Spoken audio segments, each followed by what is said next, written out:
Oh, excuse me. How is everyone? Let's get rid of that. Let's kick this and let's cut this one because it is a little one is smoking here because I've been getting a little wide in the tummy. This cannot be allowed to keep continuing. Hey William, good to see you. Good to see you. Good to have you here. Or see you, or whatever is a proper internet etiquette remark about being happy to see you in the chat. Uh, what is that? I might need an ice cube. When is sunset? Sunset will be at 6:51 p.m. today. 6:51. That's like 10 minutes. All right. I'll be right back, boys and girls. Oh boy. Woo.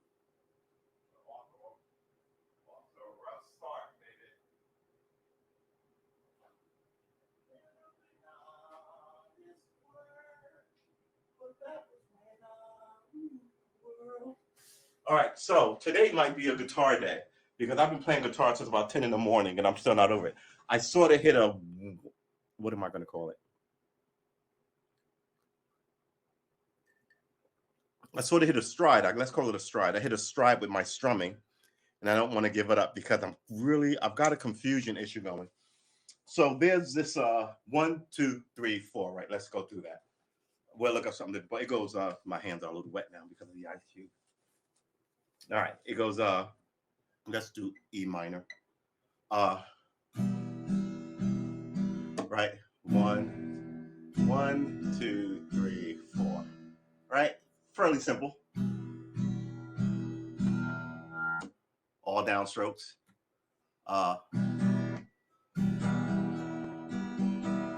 4 down and upstrokes. Right. I was doing this today. I can't get it right. It's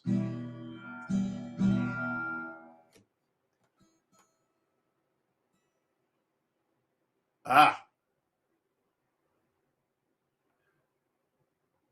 Okay. Down, down, up, up, down, up, down, down, up, up, down. Okay. I always fall into another rhythm. Down, down, up, down, up. I'm forgetting a count in there.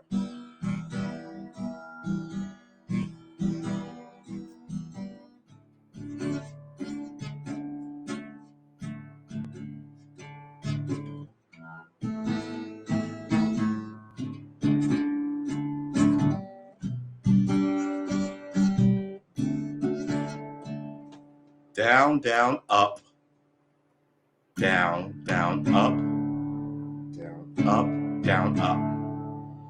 The transition from the down to ups, it's been fuck with me all day. You think you'd get it after like 8 hours. It's down, down, up, up, down, up. It's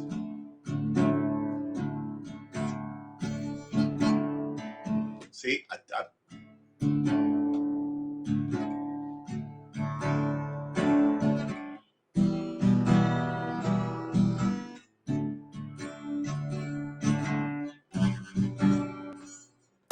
keep double tapping it. It's not down, up, down, up. It's up, down, up. That first, I keep striking it, or if I don't strike it, it completely throws me off. And it's a simple strumming pattern. Down, down, up. 1 and 2 and 3 and 4. Right? That's what it is. 1 and 2 and 3. Wait, 1 and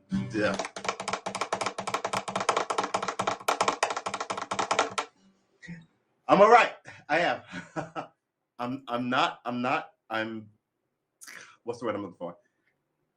I'm not losing my shizzle over this. It's been all day, quite frankly. It's down, up. It's down, down, up, down, up. But those spaces in between are moments in time that I keep driving through when I should pause at them like they're a red light. So it's down, up, down, up, down, up, down, up, right? But I'm only striking on down, down, up, no down, then up, down, up. So the down, so the second doesn't get struck, but so the first and doesn't get struck. So it's one and two and, right?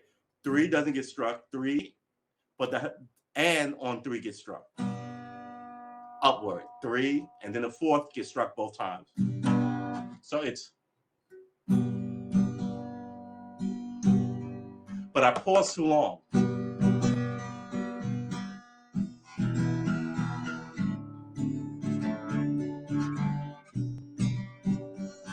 That's wrong too. That sounds wrong to my ear.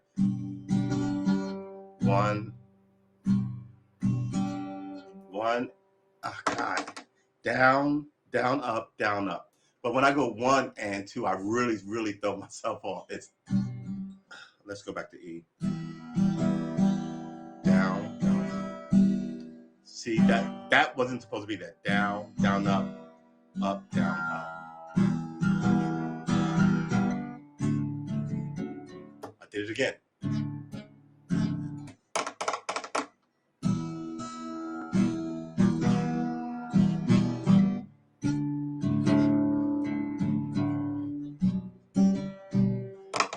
All right. I might need to cut on the light here because I'm really just.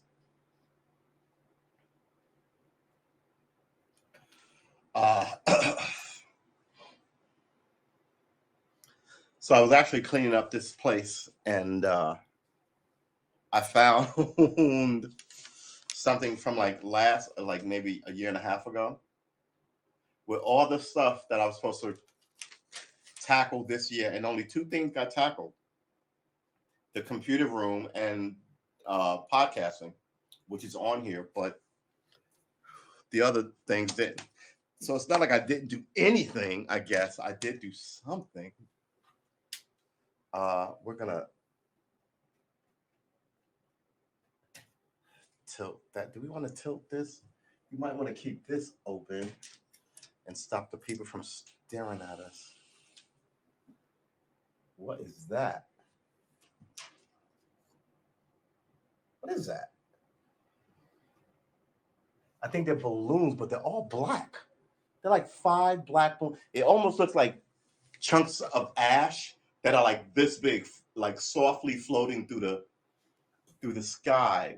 But I think there are helium balloons that are all black. There's like 5 of them.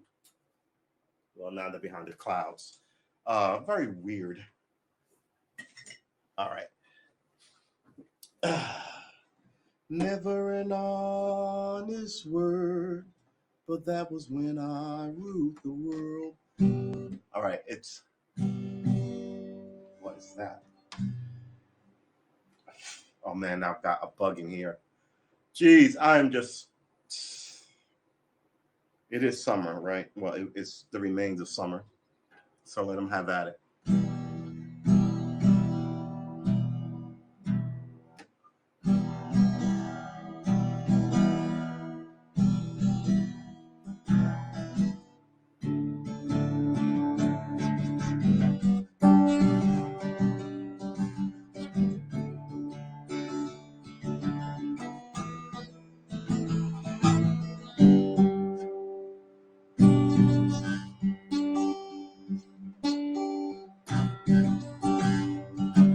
All right. I've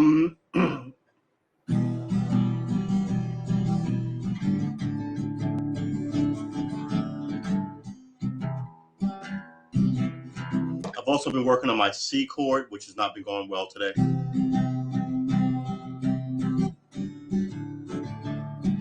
And I was also working on my guitar holding because everybody I watch on YouTube, when I find that little gnat that is in here, I'm going to murder it. I watch people on YouTube and they're holding their guitars like this, and they don't sway at all. They just stay there. So they talk and then they move their hands around, and it's like they glued it in their lap, and I cannot figure out how to become one with my instrument. uh, so, all right. I think this will be more of a musical experience than anything else, guys. Just because, like I said, I've been doing this since about, I want to say about 10. Excuse me. Yeah. And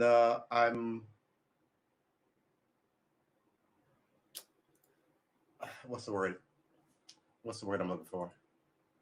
I'm obsessed with it today, but I'm stinking up the place.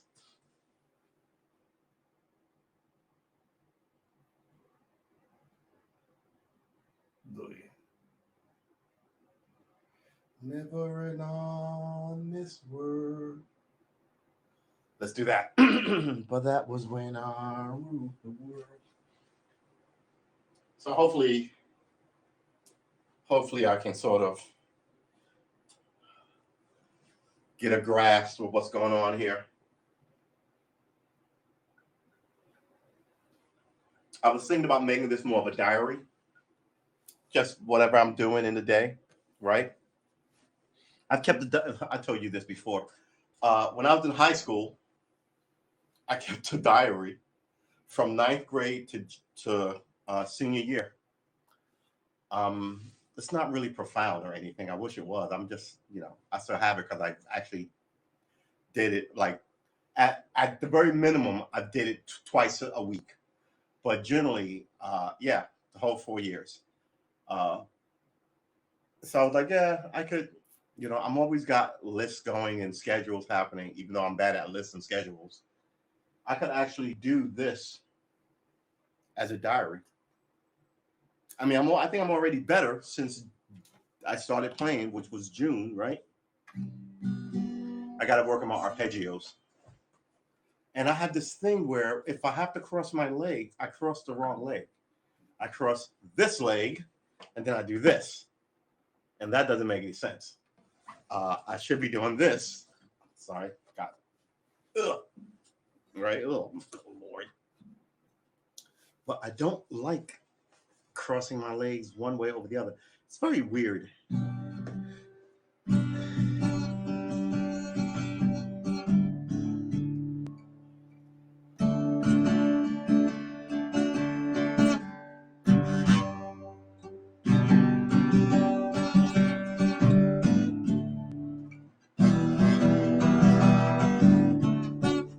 All right. Let's look around.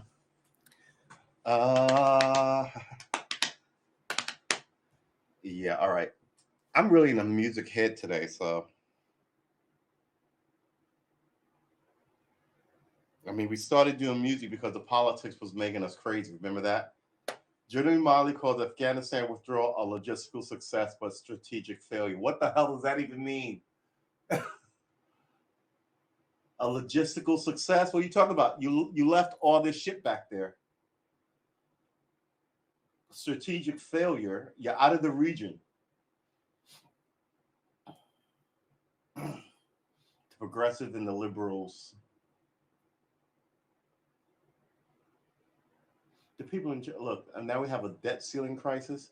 The people in charge, they won't pay any price for this. They'll just tell you that it's the Republicans' fault, and the Republicans will tell you it's the Democrats' fault, and the Democrats and the Republicans will tell you it's China's or the Haitians or someone else's fault. They never take fucking responsibility. The place is a shit show because of these people. And they shouldn't be there. They're too old and ridiculous to know what they're doing. And I think they're run by all these underlings. I'm very important. I'm Nancy Pelosi's XYZ, or I'm Joe Biden's XYZ, or I'm Mitch McConnell's XYZ. Nobody voted you to shit, and you're super rich, and you've been around. Yeah, I just think you can't keep smiling and blaming other things. Eventually, people get tired of all of you, and I think that's where we're at. I think we've got about 10 years before there's really interesting issues here. And I said it before, and I'll say it again, and I don't care who the fuck is listening. You let white supremacists essentially build themselves a network here for 200 years, and now all of a sudden, when they attack the government, you're going to do something about it. When you couldn't do anything about them, you didn't care to do anything about them before, and you let them become a giant behemoth. And now you've got them as well as outsiders kind of testing the your perimeter inside and out. Let's see what you get. Considering Joe Biden is not up past like 3 in the afternoon. Somebody tell me again when there was a press conference on him being seen outside of 4 p.m. Somebody get that man his soup and put him to bed. Oh my gosh. Um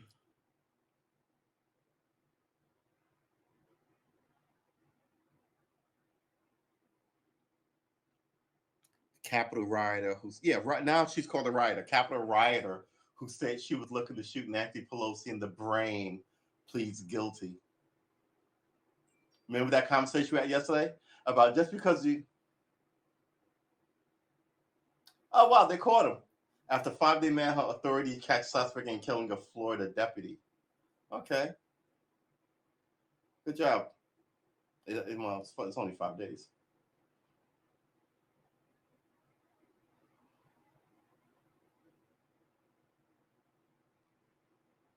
Ugh.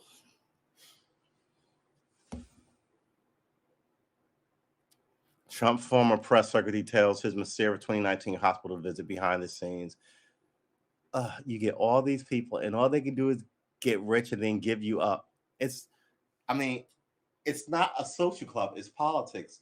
I mean, if you make somebody president or you're in his cabinet, I kind of think it's up to you to maintain a good name for that guy and that or that girl and that administration, considering its history, and you work with it. You can't then 5 years later go, I hated that. That guy was an asshole.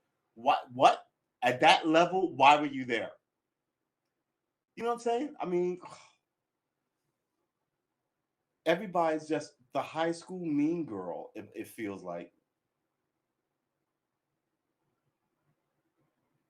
Ugh.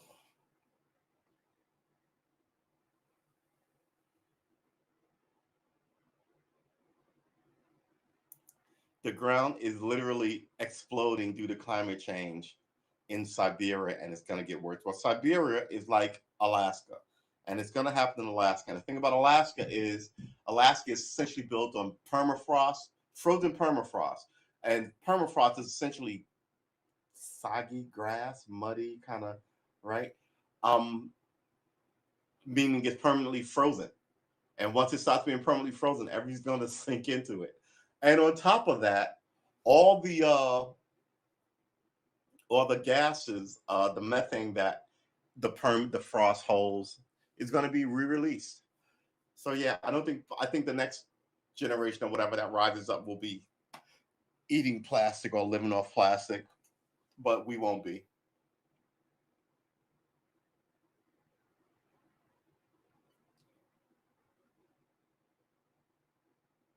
Everything and these bacteria steal from iron and could be secretly helping to curb climate change. It's all these kind of stories. Something could be secretly doing this for so and so is secretly fixing climate change. No, it's not. You're just selling papers and pushing ridiculousness. It's remember what we said about NASA?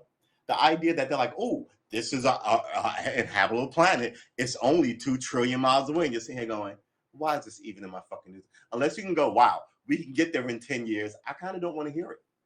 Can you tell me that we're going to fix climate change in 10 years? No. What do you have in the next 10 years other than perpetual warfare with the other party? I mean, yeah, this is why I was playing guitar all day because, oh my God, out of my mind. Um, well, yeah, well, we heard this, right? He said, and it seemed like to most people that he said, well, we need more time. He said, no, we want to be out by August 1st. So he told them to be out by August 1st, and they had 2 weeks, which I'm not gonna press the military, but they needed 6 months to ramp up for September 11th, right? Not 6 months. I think it was more like 6 weeks, right? People knew it was coming. The bad guys got a chance to hide. We had to get our shit on station and people in uniform and to get over there. But before that was happening, we had drones all over the place striking targets and doing stuff before they actually put people there. And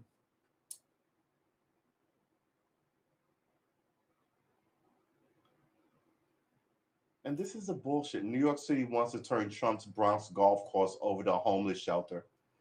Why? Why? Why? Why? Why? That'll teach fucking Trump. Okay.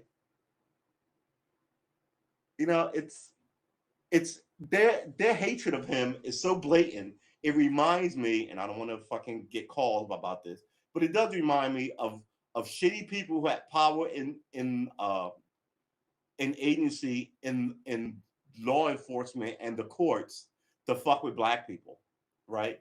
I'm not saying he's black, and so I don't, but I'm saying the same apparatus can be used against other people, right? So all these people perpetually looking into Trump while they're not looking into any of these other politicians is just. And I'll tell you the second thing about this: they're not going to be in power forever. So when the Republicans get power and they start looking to throw Hillary Clinton in prison and all her friends and all her, it's going to be legit. Because I mean, you've amped it up, right? You want the Dems to hate the Republicans and the Republicans hate the Dems because that keeps you in power. And what's going to happen is the hate's going to overrun his pot and spill all over the table and set the fucking house on fire. And it'll be because of you people. You know what I'm saying?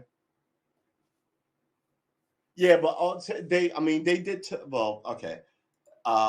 Let's put both of these up on screen so we can see what we're talking about. So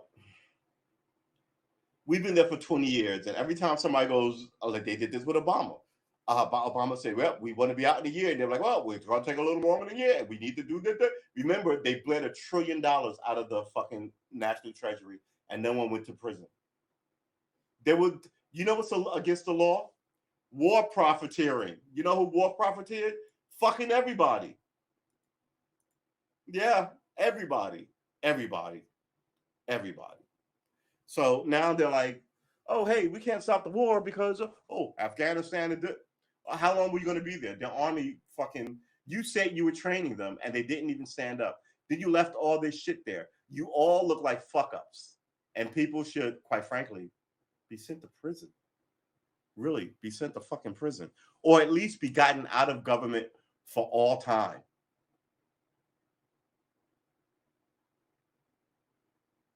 Some unvaccinated NYPD cops are being threatened with demotion. Yeah, see, one moment you have these rights, and then the next moment, you don't have to get vaccinated, but if you don't, we're going to do X, Y, and Z. You're like, ugh, can I even?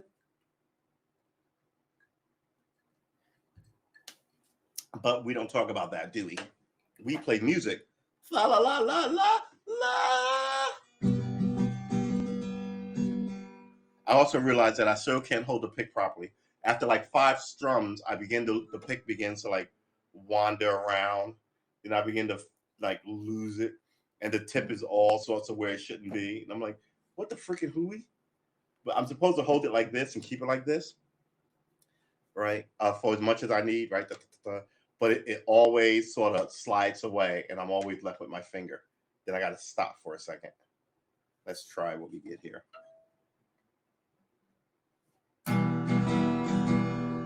That close?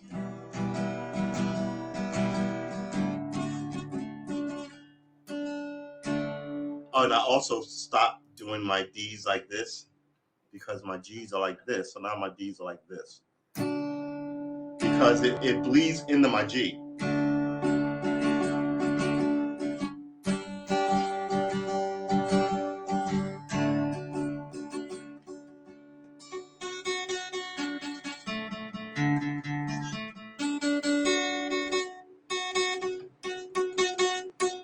What?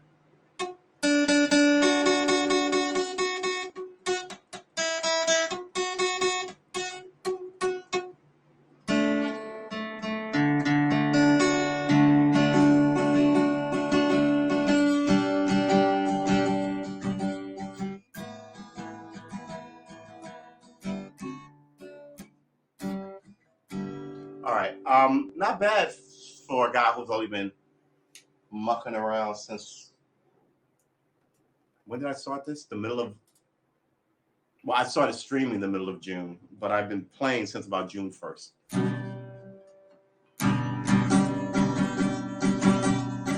I really don't like the pick though.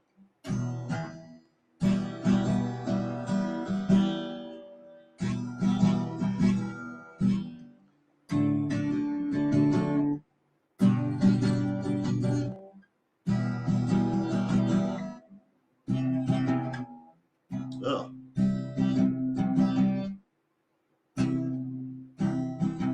The thing I'm having the hardest time with is this C chord. C, A, right? Let's get them all.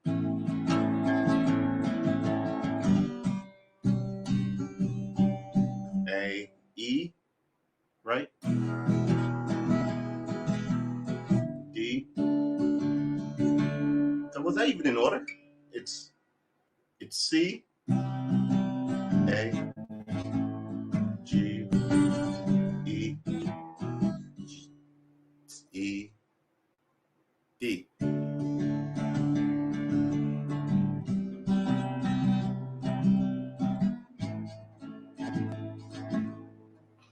I'll get better at this by January.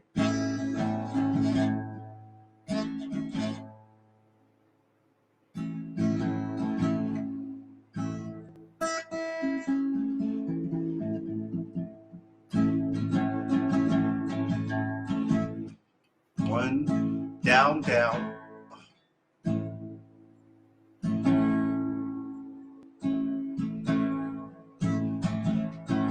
That's wrong. What am I doing? That's what I'm doing. I'm striking everything in a rhythm, and it shouldn't be that. It should be down, no up, down, up, no down, up.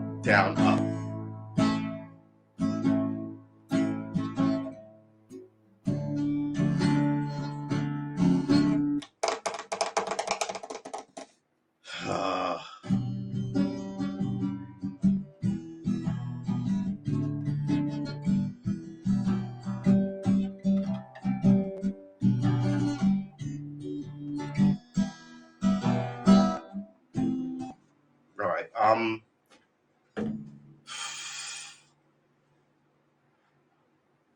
I don't know why I've got a mental issue with this. It's like it's down. So the whole 1, 2, 3, 4, 1, 2, 3, 4, right? What I'm doing is 1 and 3 and 4 and 1 and 2 and 3 and 4, right? And it should be 1 and 2 and 3 and 4. Hold it. Oh, one of the hardest things about trying to pick this thing up is the cadence of the strumming. I can't get the one ands are really fucking me up. It's not 1, 2, 3. It's 1 and 2, right? So the ands are always up. So yeah, I know that. But once I start to fuck with it, it's harder. So it's 1 and 2 and 3 and 4, right? Versus 1 and 2 and 3 and 4 and 1 and 2 and 3 and 4 and 1 and 3 and 4 and 1 and 2 and 3 and 4 and 1 and 2 and 3 and 4, 1 and 2 and 3 and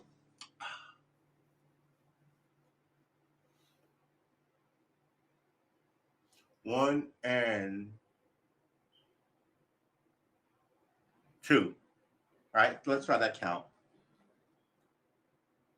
1 and 2 and 3 and 4 and 1 and hold it. It's 1 and 2 and 3 and 4.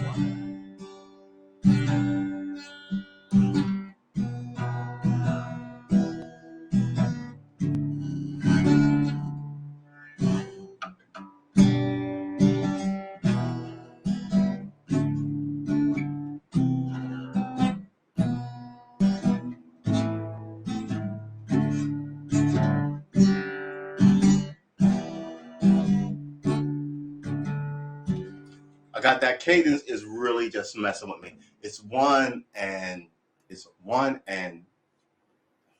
It's one, two and three and four and right. It's one, one. It's one, two and three and four and four, three and four and right. So it's not on the three. It's up on the three. So that's an and. So it's and but the four gets two of them. Four and right. So it's one, no and, two and, no three, but and on the three. So that whole little shift is just because I count 1, 2, 3, 4, but by the time I begin to do my one ands, I've always it's a mess. It's a mess. It is a mess. It is a mess. My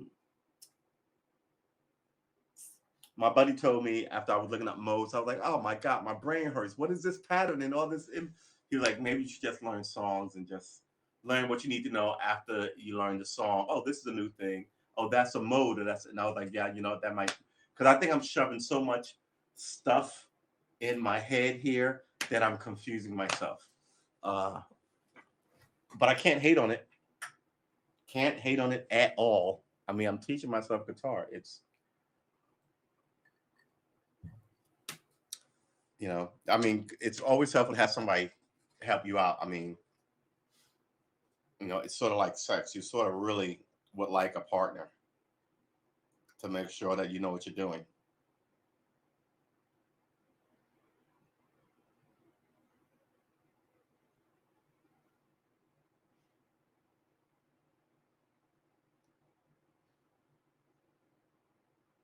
Peyton and Eli Manning can't save the NFL. I didn't know the NFL needed saving. Here's the problem. Just put the games back on fucking broadcast TV and stop being ridiculous about it. Just like the Star Trek stuff. Put it back on broadcast TV so people can want to be scientists in 20 years. But these Star Wars are different. They're all soap operas about sex and fucking everybody and revenge on everybody. They're not the same, made of the same stuff as the 60s show, right? So I think the new stuff on TV won't inspire anybody to want to be anything other than their boss's boyfriend or some shit. Yeah, Star Trek is it. Learn to play an instrument, learn to look. Everyone in that army, Star Trek, they're essentially an army. Explorers designated, not soldiers, but an army, and they all are supposed to be highly educated and yeah, right. Everybody's a master's degree in science or this or that.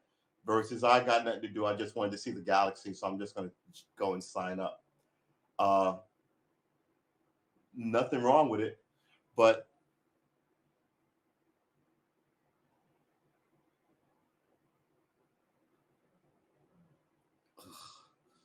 I don't know. It's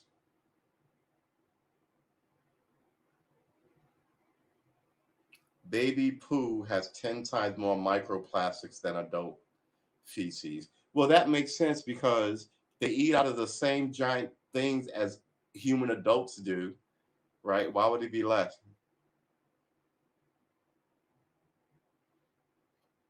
It's not good. Leaked documents show how Amazon Astro robot tracks everything you do.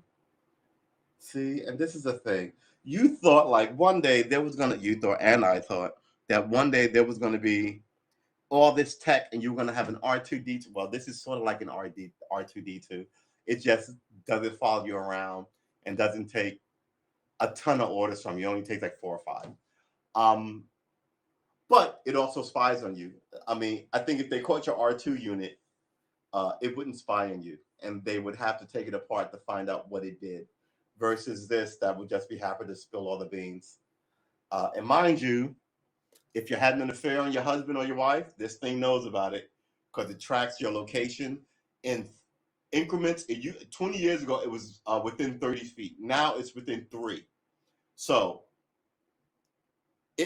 me moving it from here to here may not register on anything that it moved, although it will say it was jostled. But me moving it 10 feet that way will show that it got up and walked at a certain space, a certain altitude, and a certain uh, speed, right? So they'll know, oh, he's obviously walking because it's how far is it from the floor? 3 feet, 3.5 feet. So it must be in a pocket. Uh, um, if he's walking around in this 5'6", they're wondering what is. Maybe he's got it in something like a backpack, and he's got that on his head because he's wading through water. Then you look up the thing, and go, oh, he's obviously wading through water because that's a lake or whatever. Yeah, this thing spies on you. If I were you, and I went to the bathroom and I left my purse and my wallet sitting full out on the table, I would still take my phone before I took my wallet. Credit cards and all of it. Someone can do more damage with this, and you think nobody can get into your phone, you're crazy. Cell phones with all your information in it. Some people have their banking information in it. Some people have every text message ever sent, pictures, not just nudes, right? Pictures of babies and nieces and wedding, all this stuff is in here. So you lose it, you may be able to run to the store and get another one and get phone numbers. But I mean, this is why they want you to sync it to the cloud. And once you're synced to the cloud knows what's on your phone. It's all very. But hey, I'm not one of these. I've always told people your privacy is gone. What should have happened? Your government should have said, okay, this thing is no longer usable in this environment. So what we need now is to update our privacy policy. So, right? Like, hey, you have nobody can but at the end of the day, we don't get too many pandemics, but when we do, you need to do XYZ. I'm not doing shit. I want to be taken care of. I want and on top of that, I don't want to do anything. No, you know what? At this point, the hospitals are full. I mean, what is your logic center telling you? No, then the rest of us can tell you that you're an idiot. Sorry. That's just what I think. That's just what I think. Excuse me, I've got like snorting, sniffing, and I'm like, whew. So let's look up some politics or play more guitar. Which one are we doing? I'm gonna have to shave my head again. I'm getting that lagoon on the top of my cranium. All men will eventually be bald because you get the baldness gene from your mother, and that's the way that goes. Insurance money missing after 2018 murder housekeeper death lawsuit says, see? So he tried to cook the books with two other, a lawyer and a banker, and they robbed him. But here's the funny thing. You should have just said no, because now you're involved in not like a couple of thousand went missing, which is it's grand theft. It's $500,000. So your lawyer had better be a great lawyer to get himself out of this, and your banker had better be able to find great lawyers to explain where the money went. No one keeps $500,000 in cash in a tea kettle or a peanut butter jar in the kitchen. You guys had it. Where's the money? Ooh, wow, they're fucked. This is what I like about people who think that the bullshit will never come to light. Yeah, I've got secrets and I don't want you to know, and it's my business, blah, blah, blah, blah. But if it came to light, it's not sending me to jail. It's just going to embarrass me, right? And the way I look at some of this stuff, it shouldn't even embarrass me because I've seen people do a lot worse who aren't even embarrassed by it. They're arrogant about it. Yeah, so what? There's that picture of that guy I saw a couple of days ago on social media washing his pants in the sink. He's like naked from the waist down. He's washing his pants in the sink of I think the Pittsburgh stadium because he shit his pants. His team lost. I was just kind of like, wow, that's crazy embarrassing. But some people are just kind of like, yeah, it happens. We all have different tolerances for embarrassment. We did, and we're all raised differently. My mother told me. I told you a story about my mother yesterday, right? But my mother and my father told me when I was like, I want to say 14, and I started doing graffiti, sneaking out of the house, maybe 15, sneaking out of the house to do. How old was I? I was in 10th grade, so that's about 15, 16. Sneaking out to do graffiti, right? Wanted to be like, he was like, if you get arrested, don't call here. That was the house rule. So that meant I'm obviously you're gonna call home, but I didn't realize that when I was 16. So that has always dictated how I got down in my community, right? I was gonna be wild. I was gonna break some rules. I was a young American boy, right? I was gonna do some goofy shit, but I wasn't gonna be a sinister fucker. And everybody was trying to be a sinister fucker. When I was growing up, everybody saw Scarface and really thought it was like a documentary of how they could be a badass. And I was just one, it wasn't that good a movie, but it was just cruelty for the sake of cruelty. And some people wanted to be mean and bullies, and and they set the tone, and other people wanted to be like them. So yeah, you know, the environment is not the hip hop environment was a beautiful thing. And now I don't know what it is. I think I call it corporate media, like it's corporate rap music. It's all about guns and violence and bullshit, but it's not about the culture of the people. Because when I was a kid, like I said on this channel, hip hop got Nelson Mandela out of prison. It was young urban kids from New York and the Bronx who started all that, right? There were also big raps about crack is whack and self destruction. You're headed for self destruction, right? Like, don't do drugs, don't do, don't carry guns or parties. And all of a sudden, NWA came, and since then, everything's been about shooting other black people and wearing your Italian loafers while you do it. Manolo Blahniks and red bottoms and all this bullshit has nothing to do with the cultural significance of what it once was, which was protest music by the people, by the young people, right? And now it's corporate. It's all owned by corporate America, and you can say nigger all day, but you can't say kike or any of that shit, spick or whatever the other ones about everybody else is, right? But you can say nigger. It's all very dark, and it's all very fuck you. Nobody's racist. You're racist. Back to what is it? Back to the board meeting at ASCAP and BMI. All these people who don't know anything about the culture of it but owns the music now. It's sinister. It's sinister. People are ridiculous. Another crooked fucking lawyer. Insurance money missing after 2018. Do we even want to read this? Let's read this. After we read this, we're going to play 5 minutes of guitar because I'm just losing my mind. Oh my God. 500,000 insurance money missing.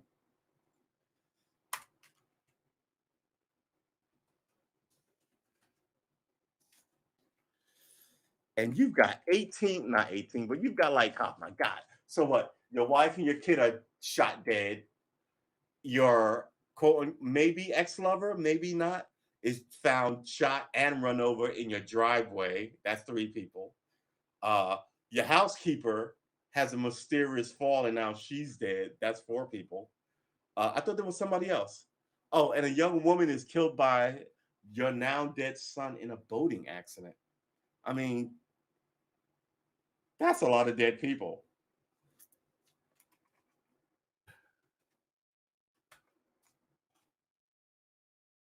Oh God, the state. This artist subscribers only content.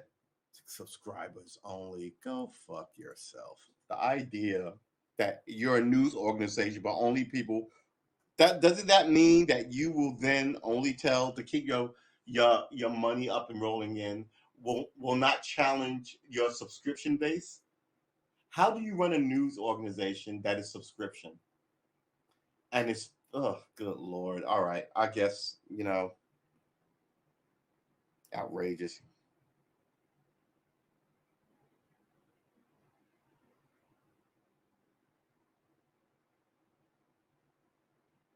America's first black female district attorney. I could give less than a fuck because I've seen these people come through as the first black this, that, and nothing changed. Well, no, something does change. They get bigger houses. Kamala Harris is one of these people. She's completely useless. Did I say completely? She's completely useless. Oklahoma minister tackled by witness who caught him on video fondling a child. What is wrong with it? And this is what it is. Some of these people will slide into these noble things and destroy them. I said this before. I have a low opinion of the Catholic Church, not because I was ever a Catholic, but because I met so many Catholics who told me horror stories about their upbringing, from violent nuns to sexual molestation. I was like, what? Right? Now, I grew up as a Baptist and a Lutheran. And Lutherans are essentially like Catholics without confessionals, right? Essentially. And I was just kind of like, after having two, as a child, mind you, having essentially learned two sort of ways to be a Christian, Methodist and not Methodist, oh Lord, I'm all over the place, Lutheran and Methodist. I was just kind of like, what? I should. They string it out for money. I mean, I don't think people believe anymore. And that's not on the people. That's on you, because they don't believe in you to give them the message of God. So since they don't believe in you, now they don't believe in God. You killed off God. I once read a story when I was in college a trillion years ago. And it was about Pan, right? Well, Pan is one of my favorite deities in the old pantheon, right? So it was about, I think someone sort of made a movie about it, but I wish I knew the name of the book too, because I had another book, that another short story that was written in the 30s that was just an amazing short story. And I can't remember the name of it or the book, so it's gone forever. But the book about Pan was, he his last follower died like 1,000 years ago, and he was essentially a short, like, shoe shine guy. He was following people's shoes in Grand Central Terminal. He was like 5 foot, and he wore like pants and boots, so you couldn't see his like legs and stuff. And uh, he would talk to people, try and get them to believe in like themselves in life, and maybe it wasn't so bad because he wanted to do some good. And then after that, people would go home, they feel a little better, they tip his cup. Um, and then he'd go to a bar where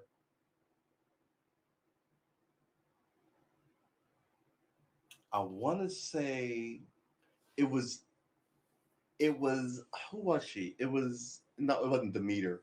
It was with the bow and arrow. What is her name? It wasn't Diana. It might have been Diana. Diana and Artemis is the same thing, right? Roman and Greek, right? So he goes to this bar because it's the 30s, mind you, 1930s. And he goes to this bar after his time in Tompkins Square. Oh my God, come on, everybody, just calm down. This language is not new to you. You can tell this story without being this messy. All right, so Pan, who has no followers anymore, so he's essentially an immortal with no followers. It's like 2,000 years since anybody worshipped him. And he's a shoe shine guy in Central Park, not Central Park, in Grand Central Station. Good Lord. So after his work day, he goes back. He's telling the story in narrative. He goes to this bar to have a drink, and I think Dionysus, Diana or Artemis, either one of those is there, the hunter goddess, and she doesn't have any followers either. But now she's like this cute singer bartendress in this bar. And they talk about like the last guy, I think the last person who has people who revere him is Cupid, who deals in love, right? And they're like, oh man, when I had fans, we like Pan would be like, when we have fans, man, we drink wine all day and we'd have sex all night and it was great. Or we'd have sex all day and then we drink all night. It was great. And she was like, "Oh, that's all you ever did. You never got out there into the one and walked through the field the mist, the morning dew on your face, and hunt an elk and da da da." And they're going back and forth, pa, pa, pa, pa. And as this happens, other gods straggle in, right? And they talk about, oh man, how it used to be when we lived in Olympus. It was great, and apparently Olympus got foreclosed on, and but now they're just sort of they're not mortal because they're long lived, but they have no worship, and the majority of their power is gone. So if I, as a Olympic god, let's say I'm Zeus, and I could grab a bolt of lightning and hurl it at you, now no one believes in Zeus. The only thing Zeus can do is light matches. Like, oh yeah, you need light, boom, and you like light your cigarette, and that's the extent of his power, right? Because someone in the world, someone believes, and that's just enough to give you a little power. So it's, and they were talking about like death, like Hades is still around because people still die. Cupid's still around because people still fall in love. But all these other people, like the muses, are trying to like inspire people, and they're all essentially like they're muses, right? They date the guys, the musicians that they, or they're one of them was three of them walking to the bar. One of them is dating like a guy she's trying to get the right poetry and combine his music, right? And another one is a scientist assistant. To, mind you, it's the 30s. It's a scientist assistant to someone trying to make a great invention. She's trying to inspire him because the muses were nine of them. The one was for music, one was for poetry, one was for science, one was for lyrics. Well, poetry is lyrics, right? One was for, we can look them up. What were the muses? Um, but the two that, yeah, okay, the muses were Greek goddesses of poetry and poetic inspiration. No, no, no, no. Where's the freaking? Thank you. Ugh. All right. So come on, bitches. Let's see ya. Calliope, epic poetry. Cleo, history. Uh, Euterpe, I mean, the flutes and music. Thalia, comedy and right. So not comedy. What? Maybe Thalia was one of them. One was poetry dating a musician, and one was dating a scientist. I think there was comedy there too, but tragedy wasn't there. Turkish score or whatever that is, dance wasn't there. Love and poetry, errado, yeah, sacred poetry. There's a lot of poetry, and astronomy. But yeah, anyway, three of these muses was there. It was a really, really fucking interesting story about things that are no longer around. Calliope, epic poetry. Cleo, history. Errata, love and poetry. Music, songs, and lyrics. Melphone. You want to see this up close? This that good stuff that's good for your brain. This is why I'm good at parties. All right. So these are your muses. Ancient Greek musical instrument like flutes, panpipes, laurels, and wreaths. Tragedy, hymns, the veil, Grace referring to her as an agricultural goddess. So she was an agricultural goddess, okay. Uh Comedy, astronomy. But I mean, yeah, I remember that it was great. But I mean, essentially back to what we're talking about. It's it strikes me that that's what happened with the flock, the Christian flock, right? And the Christian flock wants, you know, to be, look, nobody wants to be led by someone that they know is a fool. So you can be a giant fucking idiot, but if you've got me fooled, then I believe that you're a sacred person, and that's the way that works. Once I believe that you're a fool, once I believe that you're not legitimate, I stop following you. So that's the way this works. You could be the serious deal with a whole bunch of followers who believe in you, and the government, let's say, doesn't. Or you could be a con fucking artist with the same amount of people believing in you and the government thinking that you're full of shit still.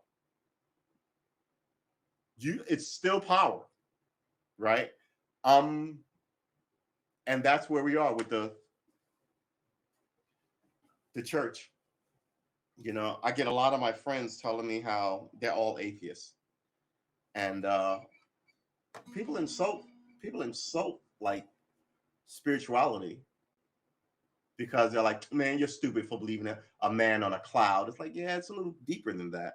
I used to be an atheist, then was an agnostic, then I went back to believing, but very slightly. Then I adjusted how I believe. I have to believe in good things and a higher power because otherwise, I look at it as what's the point, right? If nothing matters, then it should be a free fall. And I don't want to engage in a free fall. So even if it's bullshit, I would rather believe than not. And I've been around people dying and asking for God and absolution and wanting to see some. This wasn't my job, but a guy was pushed on a train, and the trains, I don't even know what they call it. When your body is, well, you can't even see this. All right.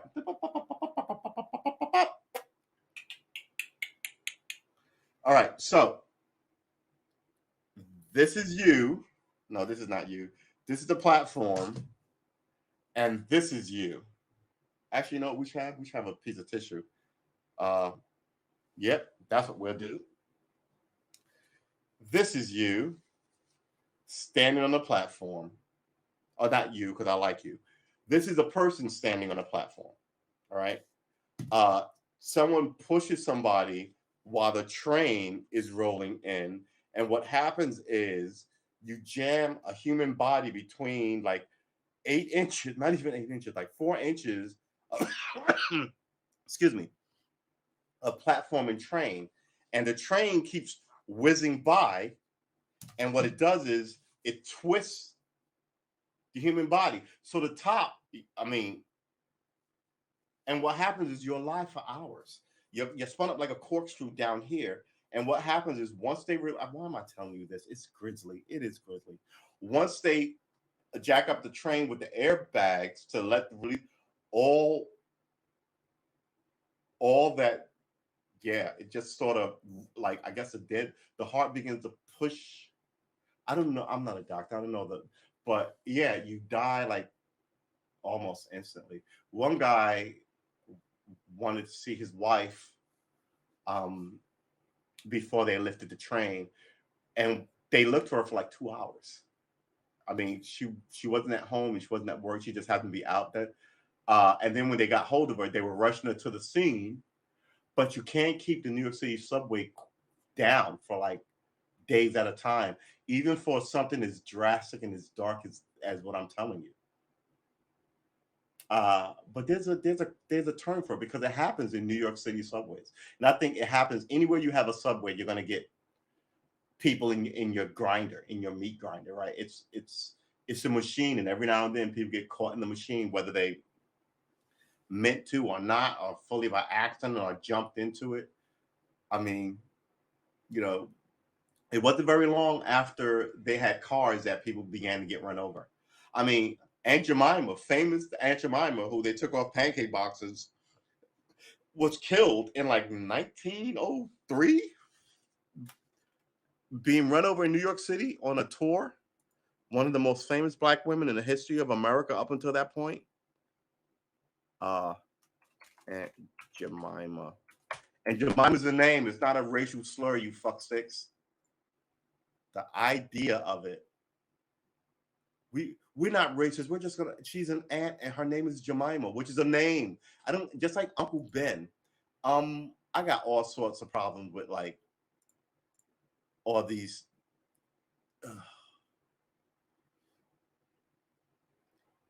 But what you should have done instead of all this empty talk is gave back the intellectual property, right? But they're not going to do that. They're going to talk pretty talk and keep all the shit that matters because they are bullshit people.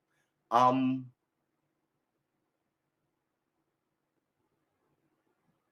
here's what the boxes look like now.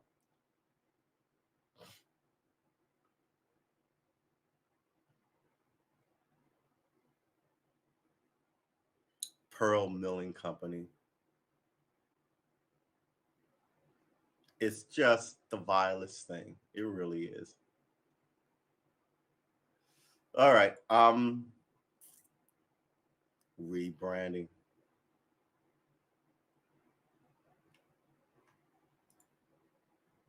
There you go. That don't look good. This is that old feel to it, yeah.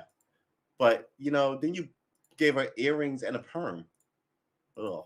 Right. So I don't know. I'm one of these people. I want real change. I've had arguments with people about the idea that I'm for the term Aunt Jemima, because again, Jemima is one of my favorite names. It really is in the Black community. And then it's amazing how you get people who don't know their own culture to attack it for money or votes or any of this other bullshit. Nancy Green, she must have Lillian Richardson. Lillian Richardson was hired to portray Aunt Jemima in 1925 and remained in the role for 23 years. Richardson was born in 1891 and grew up in the community of Folk, 7 miles west of Hawkins in Wood County, Texas. In 1910, she moved to Dallas, working initially as a cook. Her job pitching pancakes was based in Paris, Texas. After she suffered a stroke circa 1947-48, she returned to Folk, where she lived until her death in 1956. Richards was honored with a Texas historical mark in her hometown, dedicated in her name on June 30th, 2012.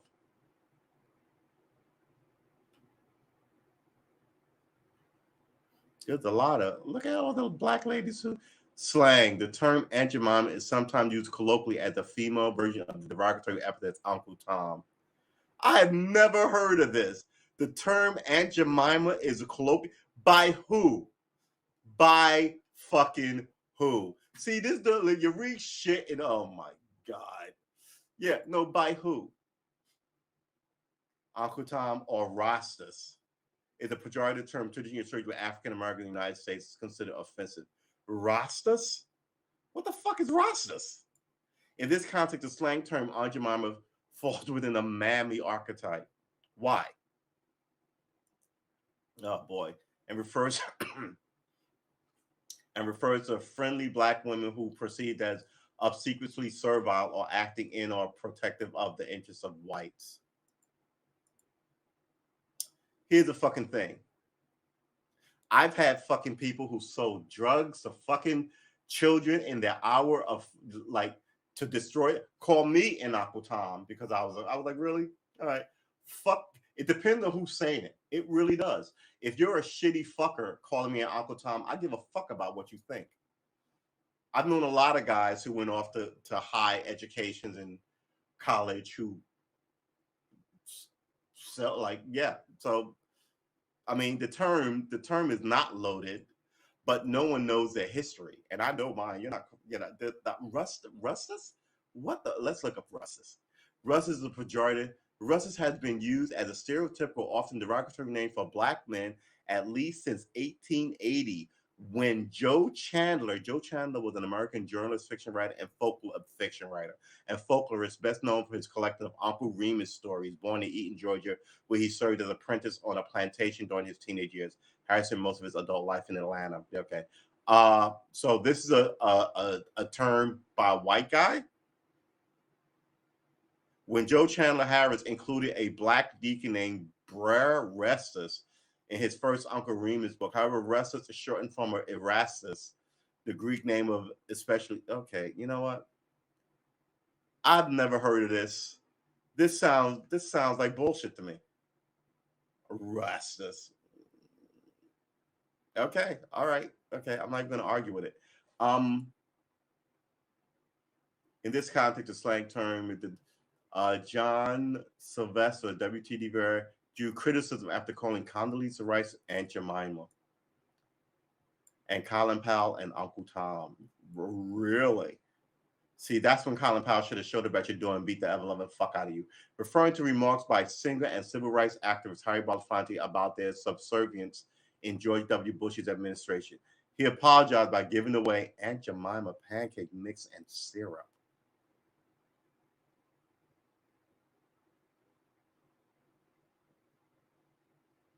Wow. This is what happens when people get out of pocket. Look, If I know you won't show up at my door and deal with me, I can call you and your wife and your kids, whatever I want, because you're never going to approach me. And it'll get more and more bold. So then one day you show up in black, and some of these guys you don't even have to touch, right? The idea of you showing up there, they know exactly why you're there, right? And in the land of guns, don't show up at his house. Catch him at work. Now where are you? What did you say about my woman? All these things where I hate to say it, yeah, we're civilized, but we're still a primal creature. I'm not going to be able to walk or down your street and grab your kid and go, don't curse. And, you're going to have something to say about that. And rightfully so. Rightfully fucking so. But I've met people who talk shit, and when they got grabbed, they're like, my dad's a lawyer. He'll do this to you. You're like, yeah, I don't really care. I mean, America should have fixed this shit, and it didn't. And the idea that he would say and then give away pancake mix, yeah, he'd have got it. Barry Pressgraves, the 70, another 70-year-old, yeah, mayor of Laurie, Virginia, was censured 5-1 by the town's council because he referred to Kamala Harris as Aunt Jemima after she was selected by Joe Biden for them. Okay. Censure means shit to me, but let's see what it says. Censure is a formal and public group condemnation of an individual, often a group member whose actions run counter to the group's acceptable standards for individual behavior. And that was 5-1. In the United States government, censure is done when body member. Other than going shame on you, what actually happens? Presidential censor, adopting rental, other censors, senatorial censors, House of Cabinet censors. So I'm looking at censor, but I don't see any.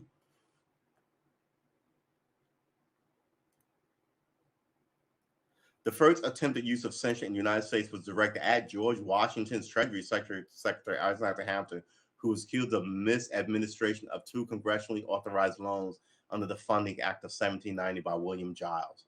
Augustus Hill Garland, Attorney General in Grove Cleveland administration, was censored in 1886 for failing to provide documents about the firing of federal prosecutors.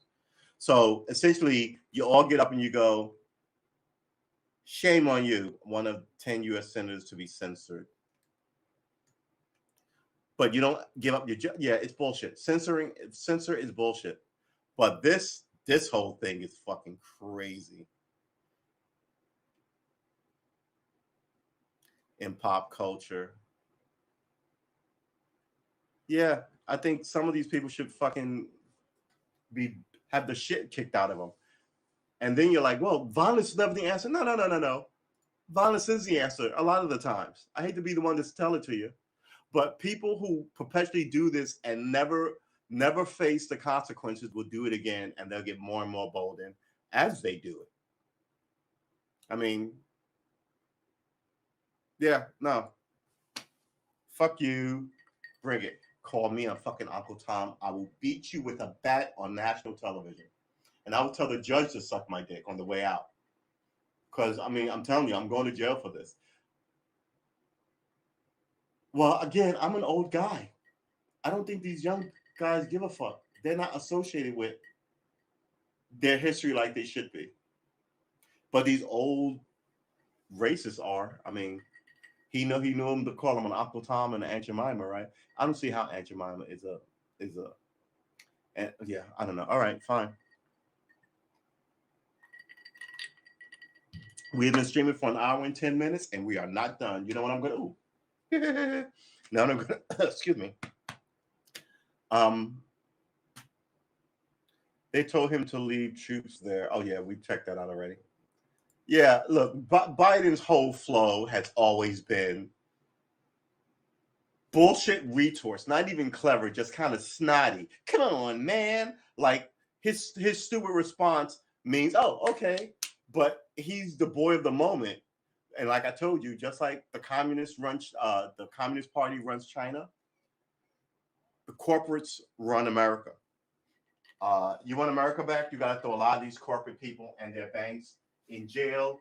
You have to kill off a lot of these people's businesses, liquidate it, let someone else buy it, and let them know, oh, well, I guess we are not. They're not fucking around with us anymore. I mean, look, there's no moratorium on throwing people out of their houses and during the pandemic. It's crazy. I drive around here, all I see is placards written on cardboard. The homeless vet help me out, give $1. It's fucking dark. I'll be right back. It's fucking dark.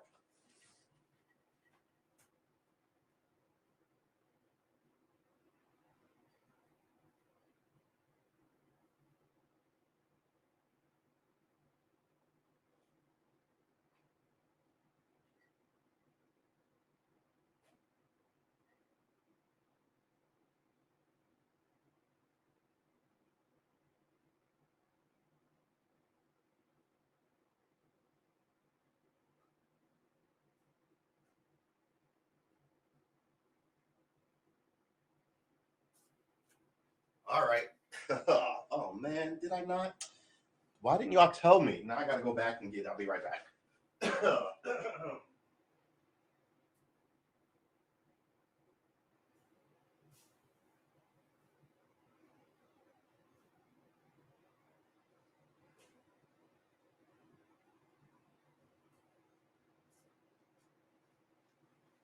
Yeah, so we'll see what happens. Aunt Jemima. Somebody, Uncle Tom, I will show up and you will have to deal darkly. I used to be very anti-violence. Now I'm super pro-violence. I think that all the people who want you to be anti-violence are violence against you. So now I'm like, everybody be violent.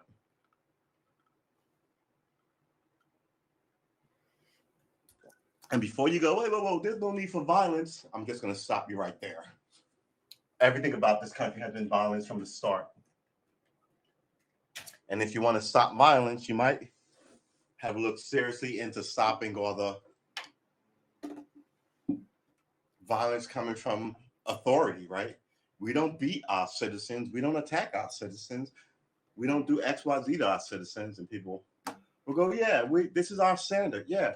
But you don't do that. You just kind of make excuses and say you're going to retrain bad behavior.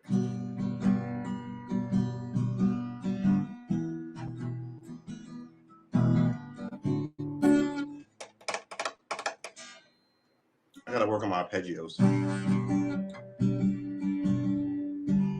This C.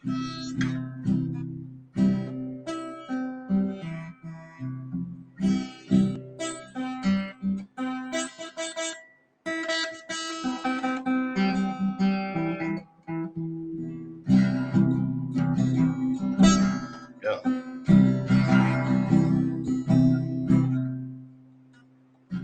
I don't know how to hold my C. Because I'm going to do it like this, but I have to mute the top E string. But then it sounds muffled. You hear that?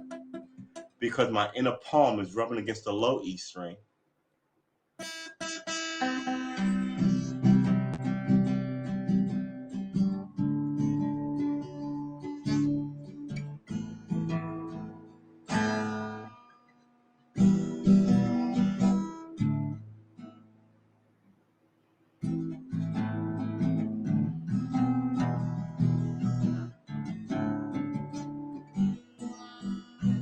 All right. What do you what do you do? What do you do? I still have faith, right? But I feel like an idiot for having faith.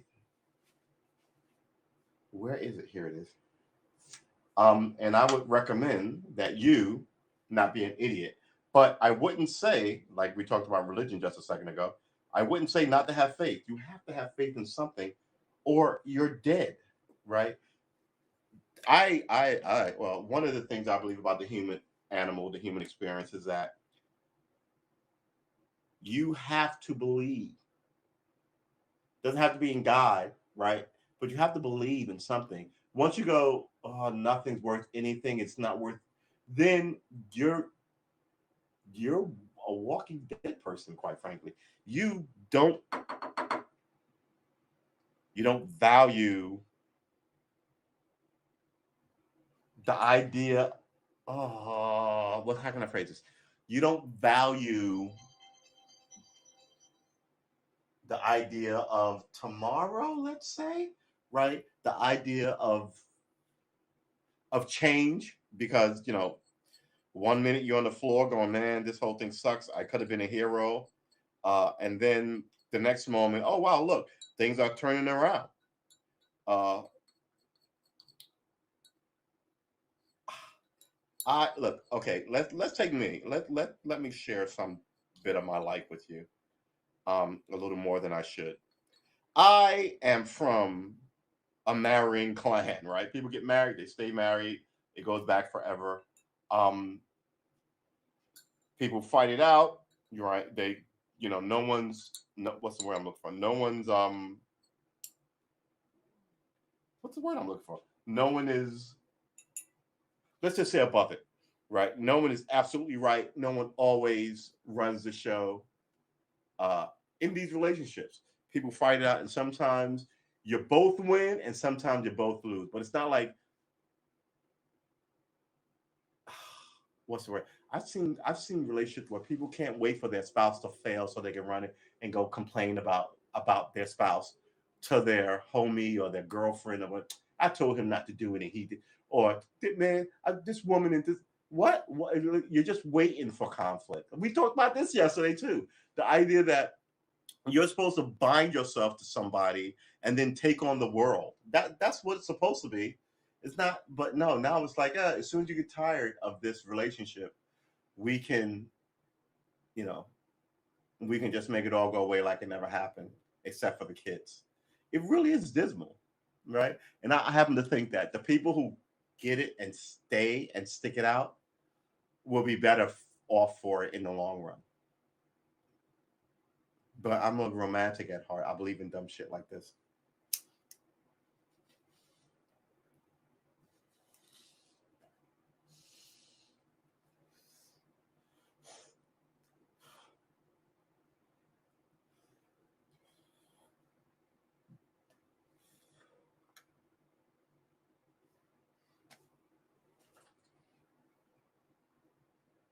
I was gonna, I was gonna, excuse me, I was gonna go light some incense. Man, I've got a real strong Sunday vibe, and it's not Sunday.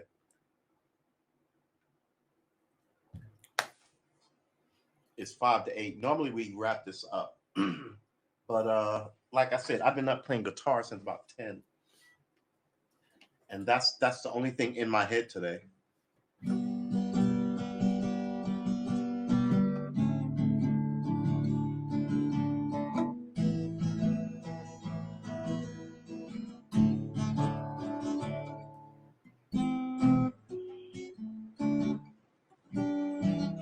I think I'm ready to start learning a song. I actually wrote a song today. You want to hear it? No, you don't.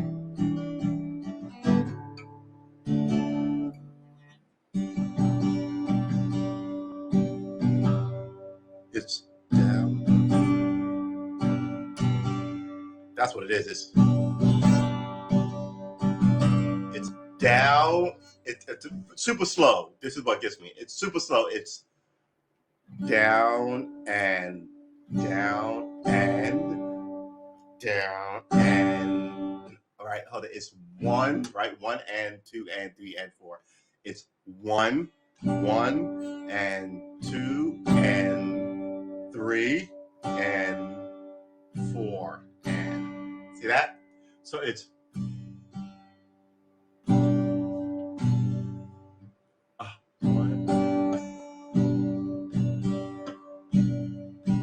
that's the first part. That makes sense. But the second part is this. Hold it. Miss, up, down, up. Okay, so the second part is this. No. No, the second part is this. Sorry. Second part is this. So the first part is this. And the second part is this. And putting those two together, it's tearing my fucking eyelids out.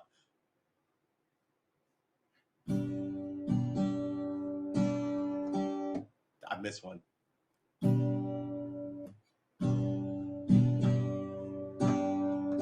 I missed another one.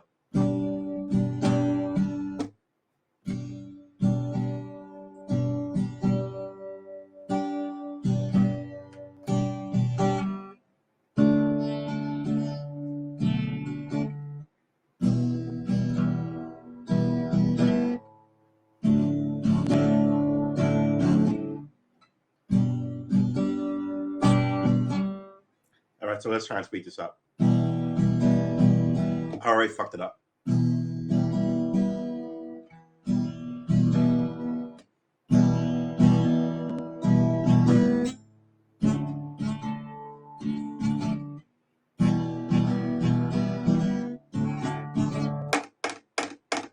I'm tired of this rhythm.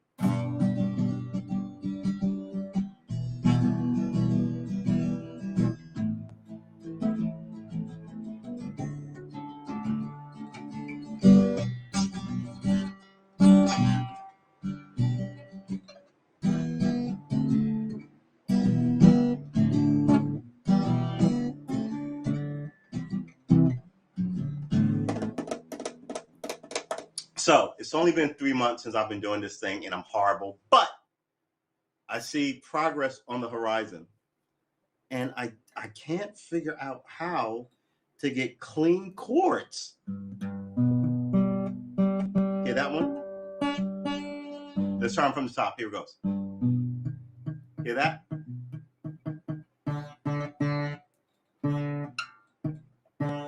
What? That's not good either.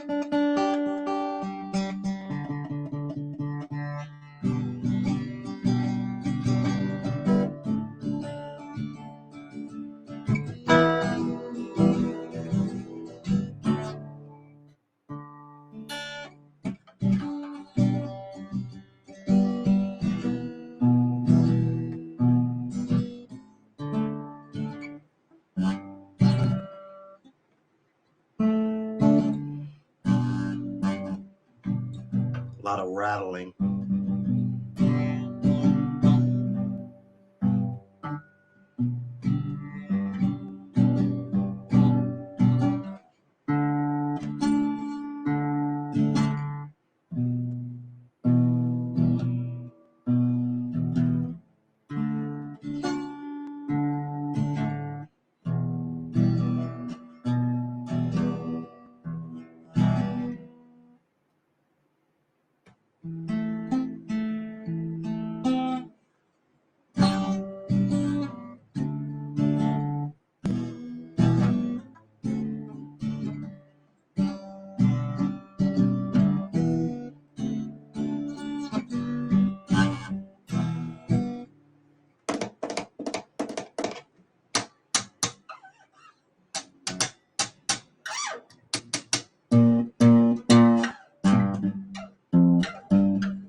Ah.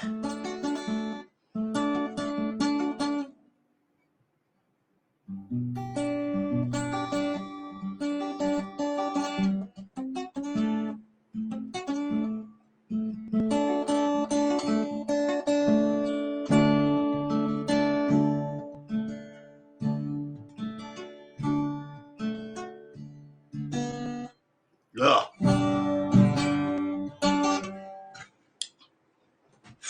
Oh, what was that song that we were practicing a couple of days ago? So, remember when we started this, we openly said we were horrible and we didn't know what we were doing, and we were going to teach ourselves the guitar. And yeah, we're still horrible. We still don't know what we're doing, and we're still teaching ourselves the guitar. It's been since June 1st. Where are we? September 28th. So we're coming up on June. June is the 6th month. We should have. We should have started this July 1st. That would have been the beginning of the second half of the year. So, me's bad at math. So, did I just say math? I watch a lot of YouTube with British people, and they always throw an S on that, and I'm sitting here going, it's math. It's math. Whether it's algebra or geometry or trigonometry, it's math, right? But no, their whole position is algebra, trigonometry. Each one of those little eggs is one egg. So now you have two eggs with an S. Now you have three eggs, you know. But we just go, no, it's all in the same giant fucking box of fucking math. But I think we're right. Oh wait, are we? We do call it the sciences, and there's a lot of sciences. Man, I gotta tell you, we speak American and they speak English. So, oh no, I'm sorry. We speak American and they speak British. I wish I had more British people to follow this channel because I have a ton of questions about the Brits. But we discussed that here too. Not only are we well versed in American politics, but also well versed in global politics. And we will eat your lunch on the topic. One of my favorite things I used to be able to do, I was poor and dead broke in Brooklyn, New York. And during this gentrification, all these people would show up with their college educations from the middle of nowhere, and you get them drunk and their arrogance would come out, and I would just totally crush their dreams with hard facts about like the world, not about New York or where they were going, right? About the world. Like racism is still around because you may not be racist, but what will happen is when you get into that boardroom, someone will go, "Hey, you wanna, hey, you wanna," and you're like, "No, and I do want it." And before you know it, you're selling people out down the river, right? You go into voting booths, you say one thing publicly, and it's not. And I'm dead. I mean, I hate to say it, but white people are the easiest people to show this, but it's not just them. I mean, black civil rights people say one thing and then go in and screw you over so they can stay around, right? You got criminals in the urban inner city blaming the cops for everything, but the cops aren't in here selling drugs and fucking shooting well, the cops aren't doing a fair amount of violence in the community, but like all the shooting. So it's not like, look, I say it all the time. Just because your enemy says it doesn't mean it's not true. No, that's not what I say. I say sometimes what your enemy says about you is right, quite frankly. So I would love, some of this evil shit to just stop. But I have questions. And then once I ask the question, my allies say that I'm an enemy and but that's fine. I'm well versed in American history. Uh, and I think the whole thing just really needs to be fixed because at this point in the game, I think our enemy has our number and they're using racial hatred against us.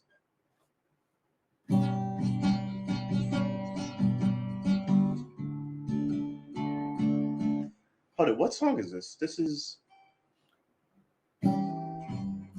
hold it. No, what the strumming is different. Oh, whee.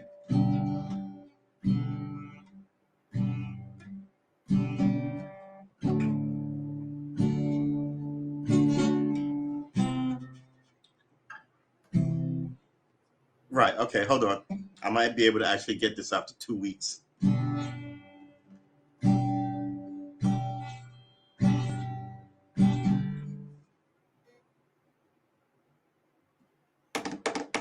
All right. Hold on. I just want to check out. We're going to move you over here to this screen, and I'm going to pop this screen up. Oh, wow. Okay. So now I've got you. Oh, well, you can see my little screen over here. Let's just kill that. I want to see. I'm just want to get some padding down on this. Verse 1 intro. His intro is perfect. What is his strumming pattern? All right, here you go. All right, so his strumming pattern is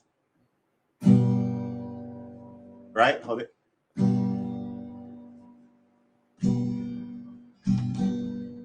All right, so I was right. So we're gonna put this back over here. Don't tell anybody I tried this on stream. I'm going to be totally embarrassed. All right. See if you can figure out what it is just by me playing.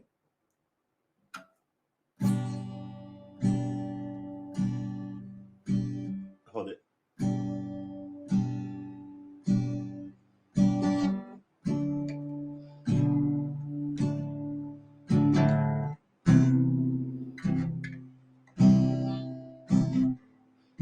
Ew.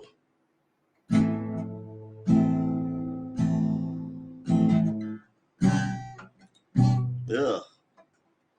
Ugh, that's not good.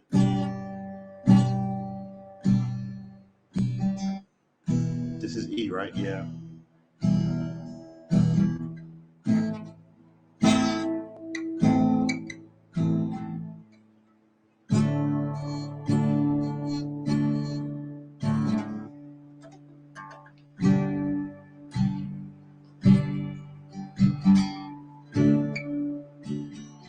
All right, so let's try that. I also have an issue with like moving my fingers is fine, but it's not just moving it to a new thing. It's also a new thing and a slight adjustment, right? It's a new chord and a slight adjustment. It's an A chord and a slight tuck. You know what I mean? So just because, you know what I feel like? I feel like I know how to get to, let's say, I'll give you landscape. I'm from New York, so I know how to get from Jamaica Avenue to what's in the Bronx, Van Cortlandt Park, right? That's precise fingering. But if I say I kind of have an idea how to get from Queens to the Bronx, it's sort of what I'm doing, right? So this should be this, right? So this is my Queens to the Bronx, where this is my Jamaica Avenue to Van Cortlandt, right? Because I'm exactly where I should be. But I end up like dropping my fingers in the middle of frets when they should always be behind. But it's only been 4 months. June.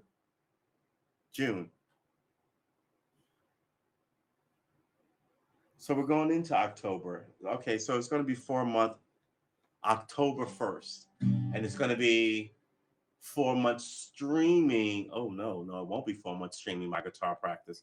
It will likely, I streamed the first 3 months. I think I've been off. Well, whatever it is, it's archived on this here internet.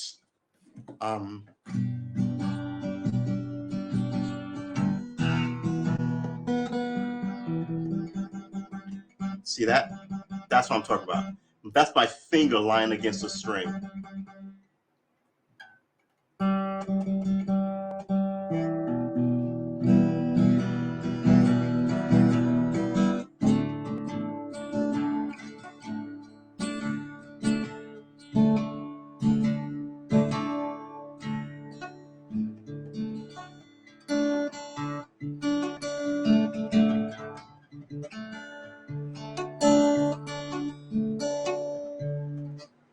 Wow.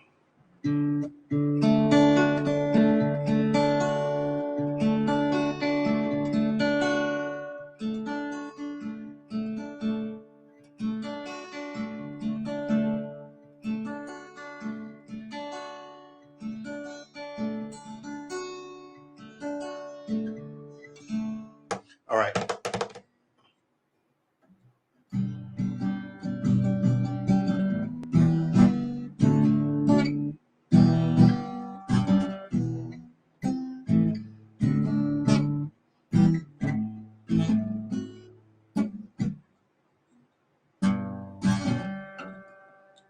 That wow. Weak fingers.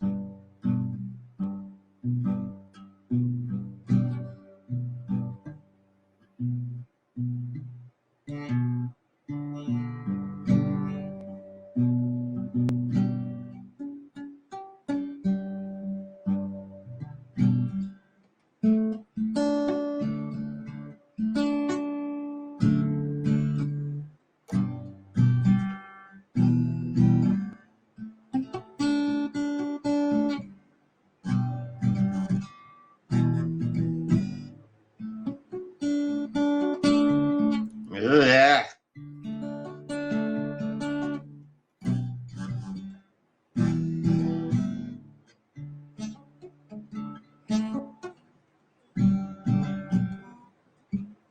All right. It's 8:15. Maybe we should end this sad affair.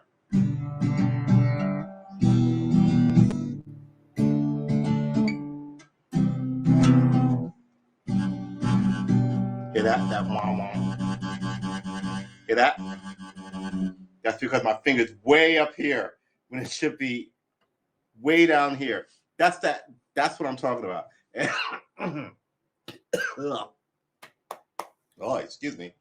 And it's funny because many moons ago, when I practiced my G chord with 3 fingers instead of 4, like I am now, because I am a bon vivant, I figure I should probably somehow subconsciously fix it in like the next 60 days.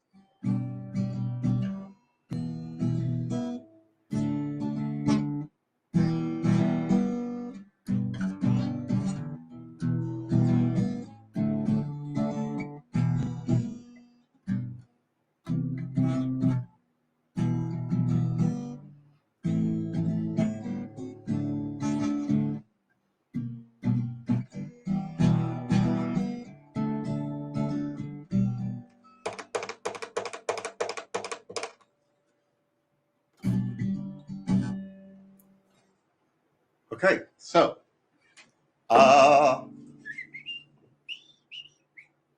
let's tilt this down because I really don't like playing the guitar when I can't see the strings, just in case I come up with something that I think is brilliant when I win my Grammy.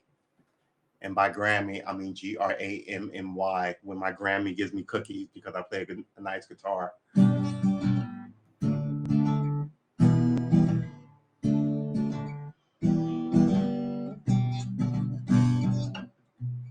I gotta move that back like a half inch, like a full. That's a lot. That distance is a lot.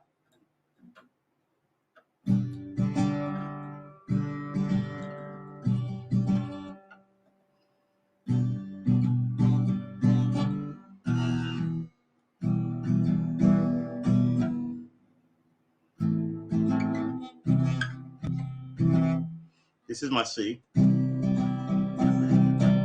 This is my A. Let's do them all together. Hear that?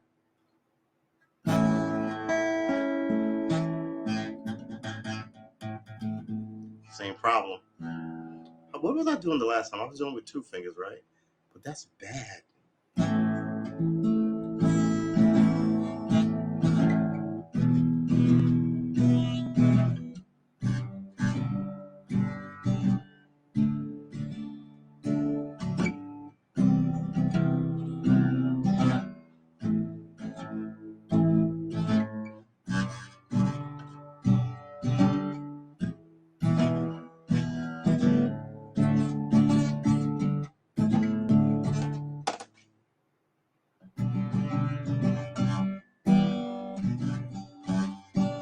Yeah.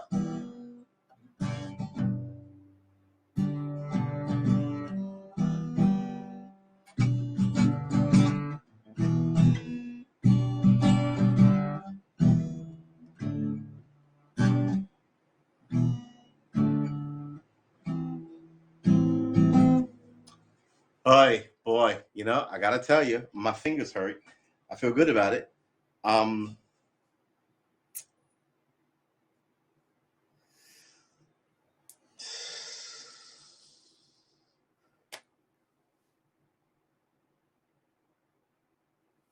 don't really know.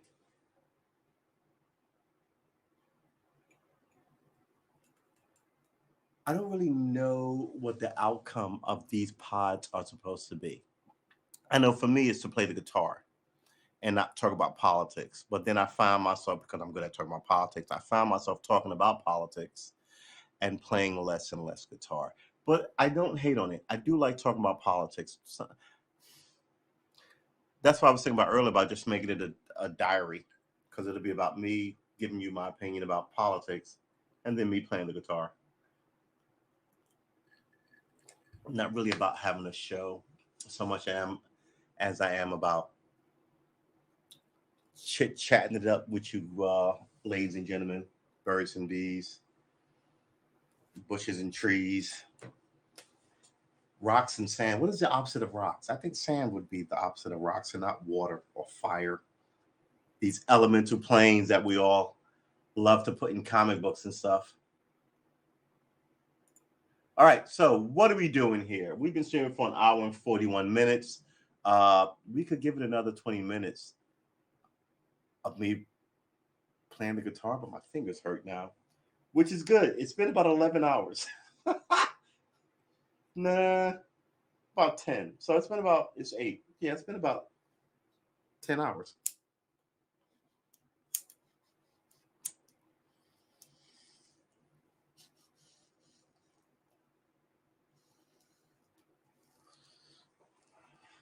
I watch my friends. They have people to come and talk to, right? People to visit, interesting things to discuss. I feel like I should be talking to people. But I do talk to people generally. Like when William's in the chat, he comes up with pretty good stuff. We like William. But the idea of interviewing people is going to be a little wacky.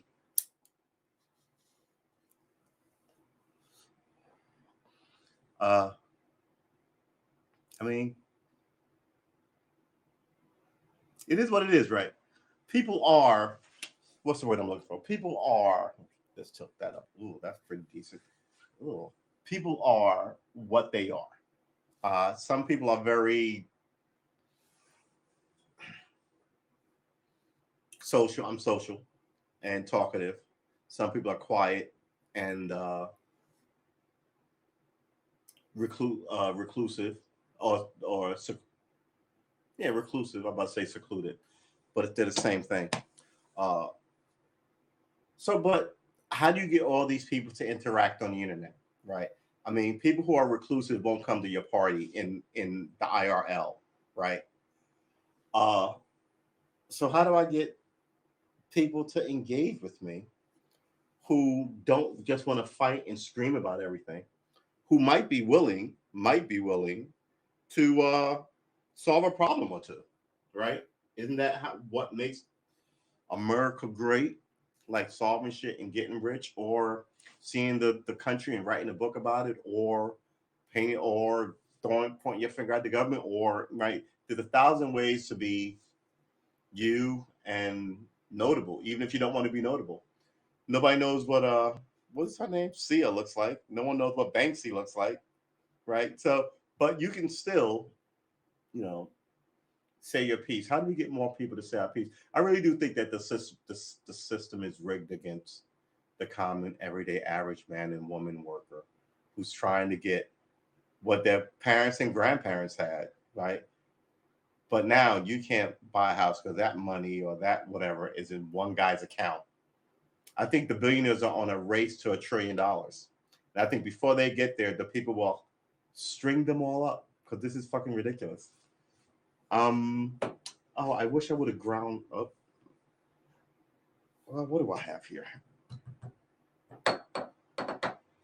Look, you only go around once.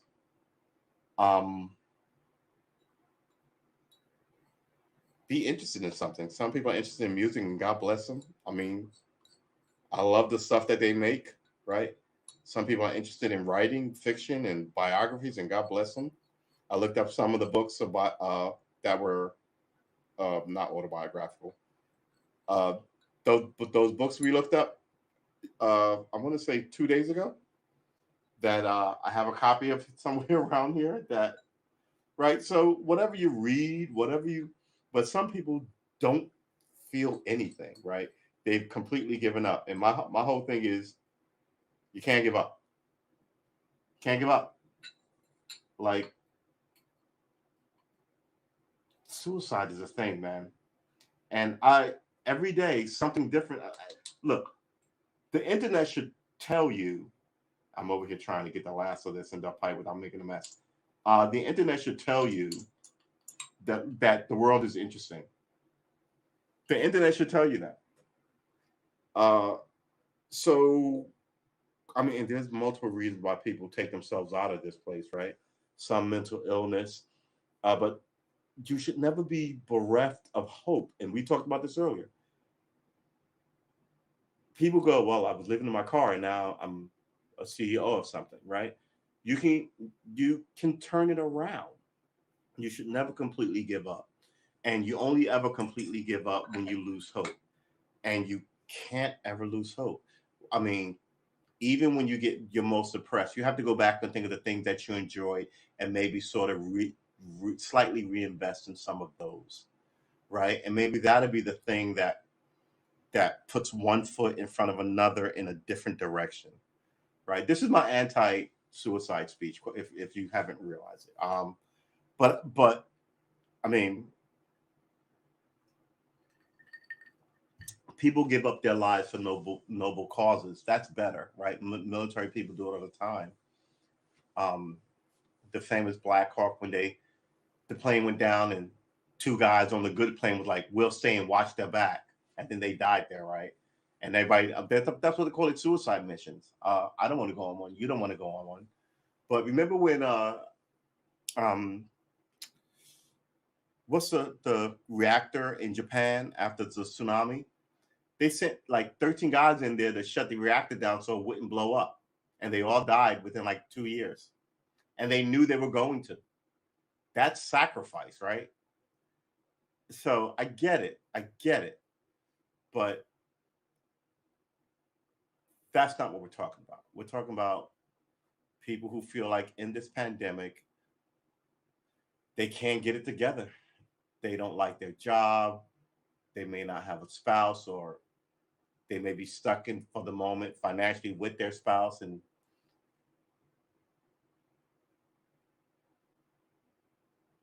they may be hating on each other and wonder when. I mean, it gets better, right? Maybe you could readdress, but for the other people who are thinking that there is no hope, I don't know what to tell you other than you have to force yourself to walk over that hill, because there may be a pristine valley on the other side, right? There may be a place. I mean, this is metaphor where you can have a cottage and a lake and a garden, right? Versus the desert that you walk through for the last 300 miles or 3,000 miles or whatever it might have been. My whole point is that you can't give up. You can't give up. And I say it all the time. It's easy to do shit with allies, with friends, uh, even with strangers. If you're all on the same mission, we're all gonna. We have to walk 100 miles. I don't want to walk 100 miles. Or you know what? We're all gonna walk it together. Okay. Well, yeah. I guess that would be easier. Then you can support each other. We can walk a little further. We're gonna camp in 25 miles versus every 10. And then it's and I really look. I'm picking up. I'm trying to learn music late in life, right? Just to get away from the bullshit of politics, because it was making me horrible, and it was making me horrible. It really was. Uh, it was bringing out the worst of me, and I'm a pretty decent dude. Snarky, mean spirit, having less faith in more people than I should. Uh, I would consider that some of the worst of me, right? I used to draw. I don't draw anymore. Don't paint anymore. Didn't write poetry anymore.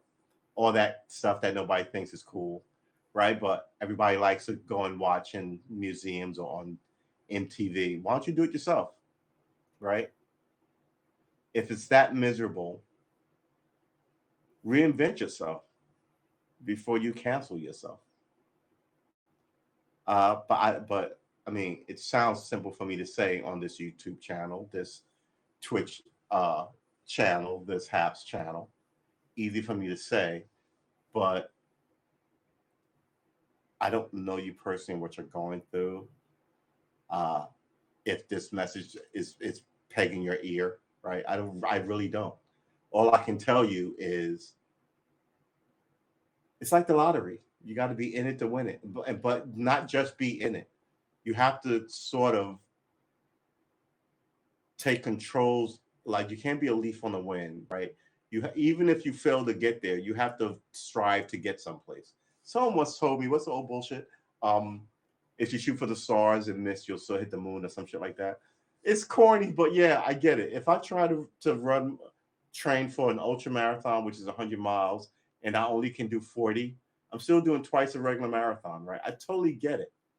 Uh, and I'm even for trying and failing, right? Because at least you're focused on something other than the bad times. So this is my anti uh, take yourself out of the program speech. Uh, I'm not going to tell you any corny shit like it gets better. I'm saying that, you can redirect yourself. And maybe that in that way, it'll change, right? And if you're sitting here thinking about desperate actions, it can only change for the better. Or maybe you won't mind being on the bottom in a different scenario, you know, stranded on a desert island. You may not like it, but stranded at a fabulous resort with all the coolest people, you may think differently about.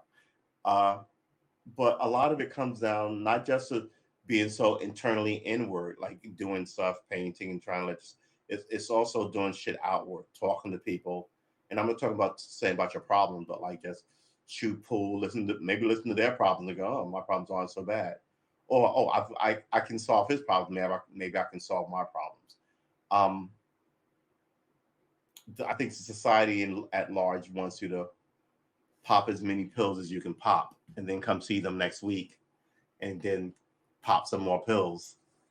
And as you walk into that place and look at the doctor's like placard on the wall and his giant uh, vacation pictures or yacht or whatever, you know, could be you. Go back to plotting it out like before you gave up when you were like 12 and 13. Who's to say you can't be a self-published author now with the internet, or comic book creator, or romance novelist, or fucking musician, or I mean, I don't know what you can be. I watch dudes do science uh stuff. What is it? Uh a guy had like a tart tied around like a bell, and he rolled these giant metal balls, and then he threw them all, and none of them slammed into each other. And he was like, it was just, the world is interesting if you have an internet connection and an interesting mind, right? If you're curious and you have an internet connection, you can learn just about anything. Um, you shouldn't give up. And if it's about a person, no person's going to have you if you don't want to have you, right? And sometimes you do complete each other, but first you have to, know what you're missing, right? So, I mean, but don't try and hang it on another person. Don't think I'm not good because I don't have another person, and that's the problem.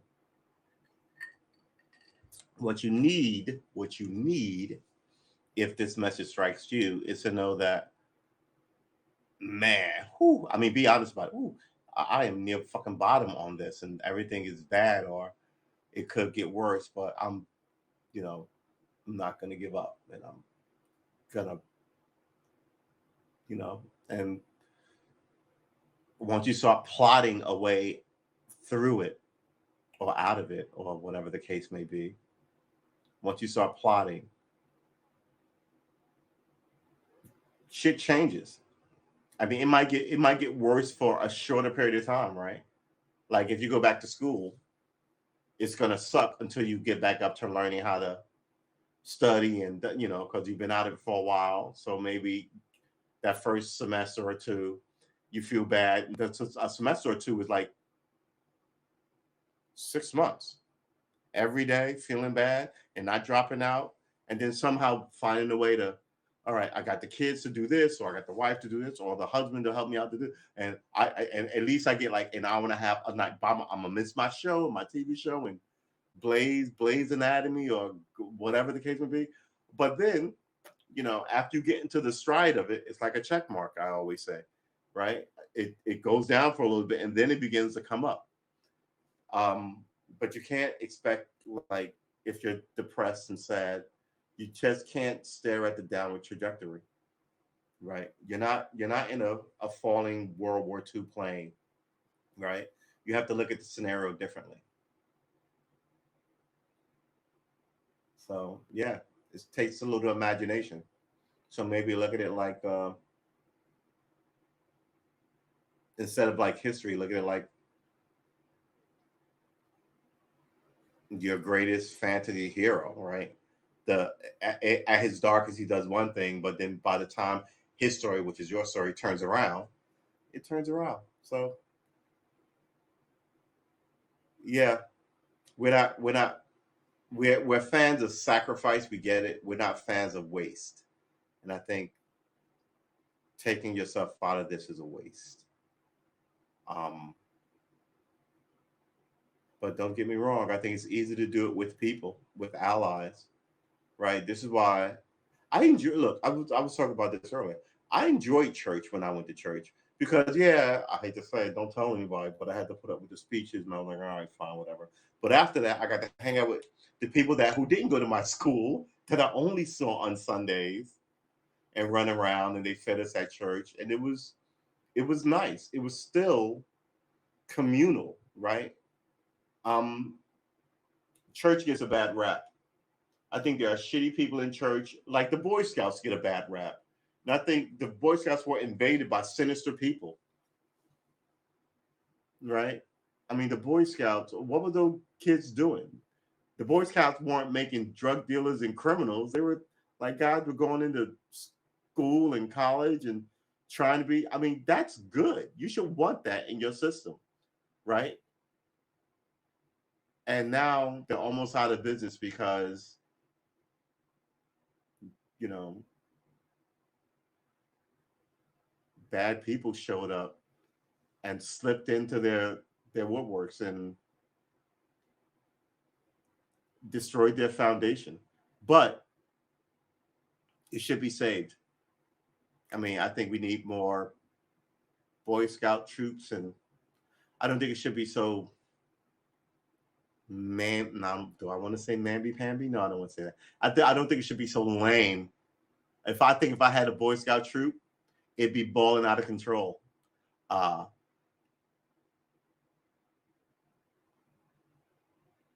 yeah, I think a lot of this society has made you fearful of your neighbor, right? And your neighbor fearful of you. If I do anything nice, someone will sue me, right? There's a lot of that. Um, but in this environment of shrinking families and shrinking populations, this environment of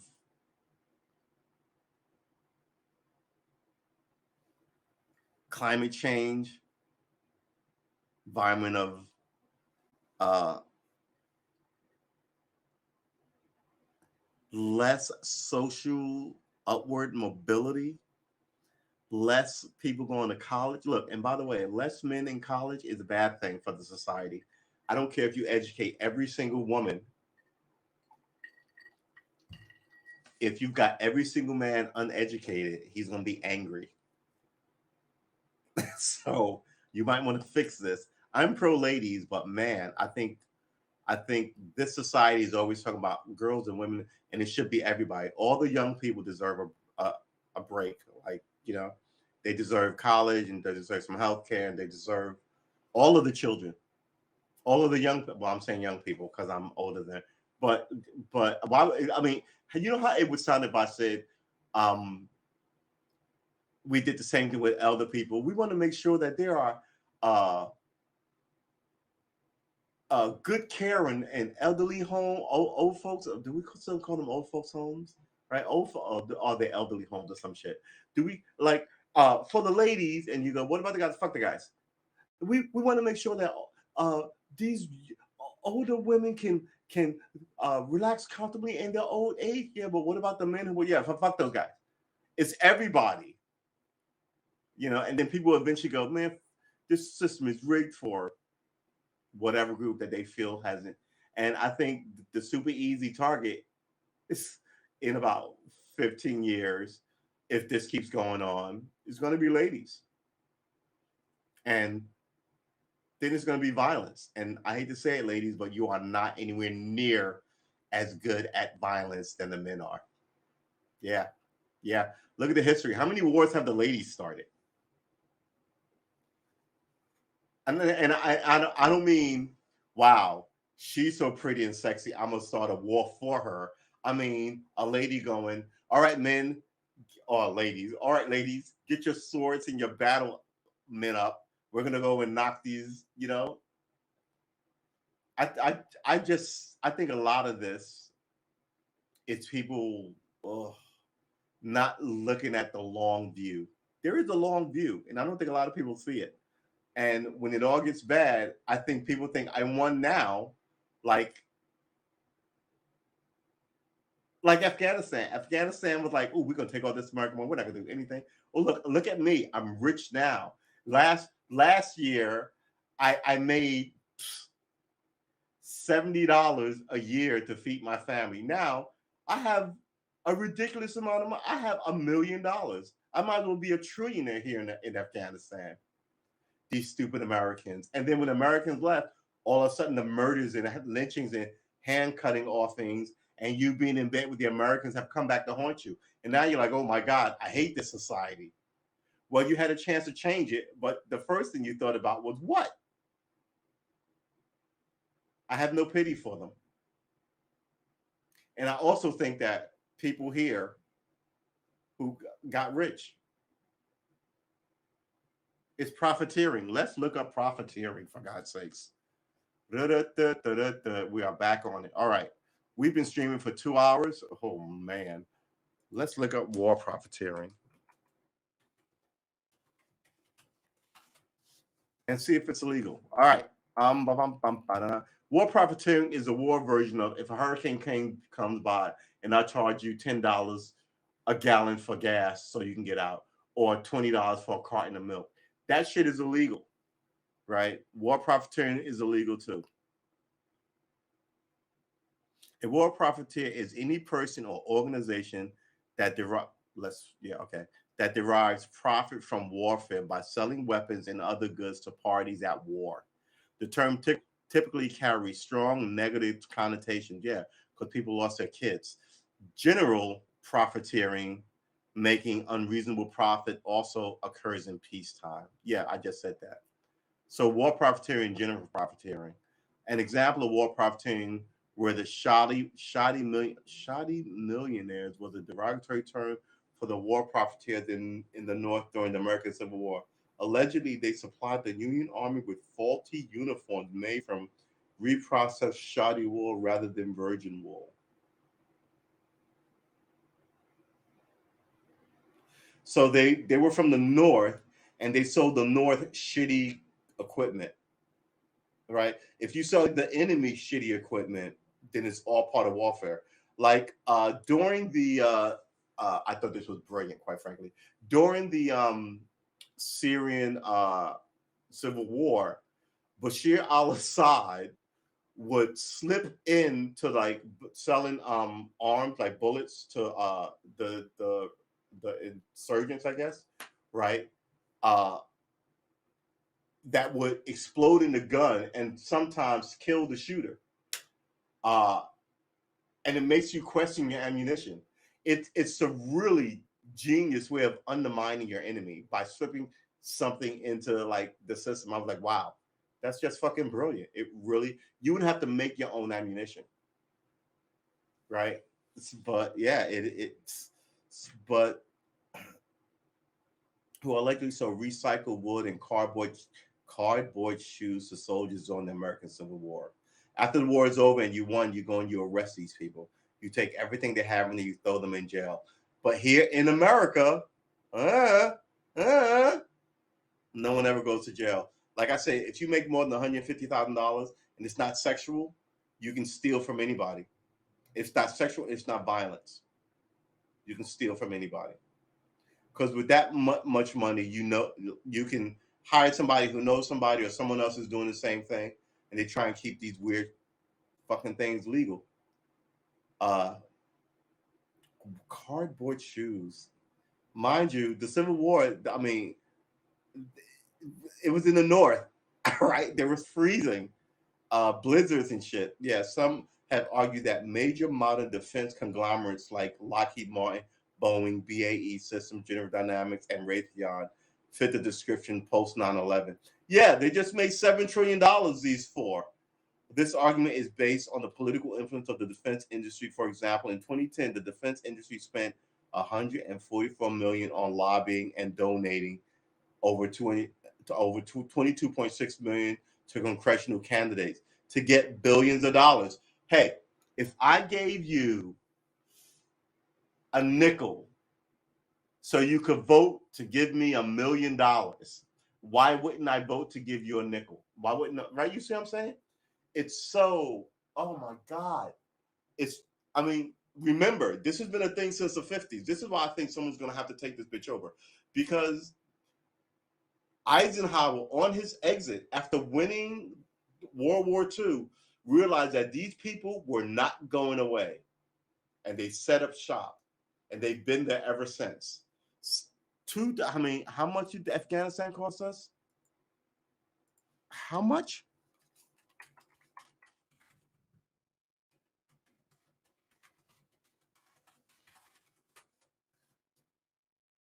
$2.313 trillion. And it says here that they spent 122 million. So yeah, if I give you $5 and then you go into Congress and vote me $1 billion contract, that $5 was well spent. Yeah, people need to go to prison. But you know who'll go to prison? Me. Watch. You watch. The way I talk, I say fucking shit that I should not be saying on the internet. I really do. Did you say this? I don't know that guy. But you don't know that. That's you. That's you. I don't know. Yeah, 22 million to congressional candidates. It's legal bribery, as well as a large profit for defense companies shareholders in the post 9/11 period. American Civil War, Industrial Revolution, military industrial complex. A prominent example of the impact arms producing industries have over American policy is evident in the case of Lockheed Martin donating $75,000 to Armed Services Committee Chair Representative Mac Thornberry. You piece of shit. Thornberry later passed a bill through the House of Representatives that would benefit Lockheed Martin. This decision made a direct result. It's fucking bribery. This made a direct result of influence of Lockheed Martin. Politico has stated Rep. Thornberry is the highest overall recipient of contract contributions. All of the 89 members of the House Senate Armed Services. Yeah, see, it's just. And don't get it wrong, I want a strong military. Do not get that twisted. But I know what fucking corruption and bribery is. And if you weren't taking money, and now somebody have you in the arm for taking money at these parties with these prostitutes, maybe you would have fucking fixed the healthcare system or the criminal justice system. Commodities dealers, civilian, black market. A distinction can be made between war profiteers who gain by sapping military strength and those who gain by contributing to war.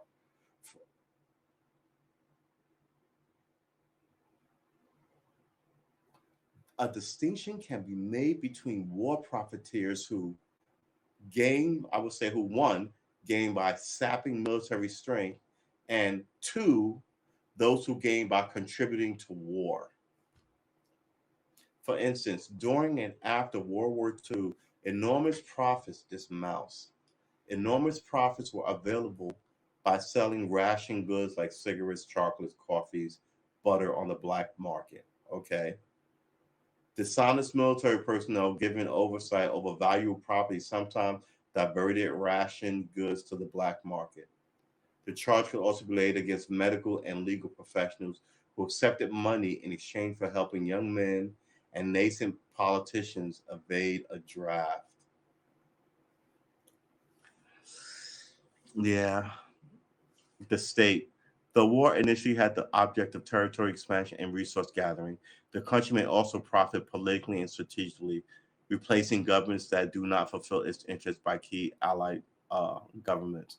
Right, that's the Shah of Iran, sticking him up. One example of the CIA supporting the Contras with weapons to carry out terror attacks against the Nicaraguan government between the late 1970s and 1990s. 20 years of that. In South America,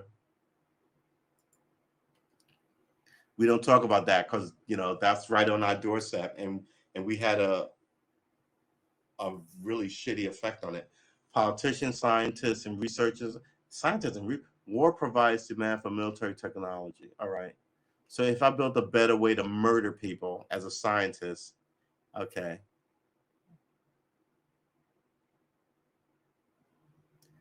Technologies originally designed for the military frequently also have non-military use. Both the state and corporation have gained from scientific research. One famous example is Siri, the artificial intelligent personal assistant program into Apple devices since October 4, 2011. Siri was a spinoff of Callo, a project funded by the government military development group DARPA. CALO is an acronym that stands for Cognitive Assistant that Learns and Organizes.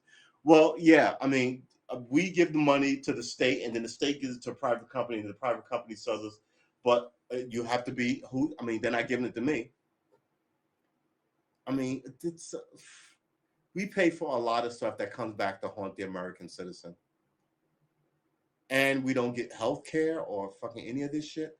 As a matter of fact, as of right now, as of this minute, I'm a universal health care, not pundit. What do you call those people?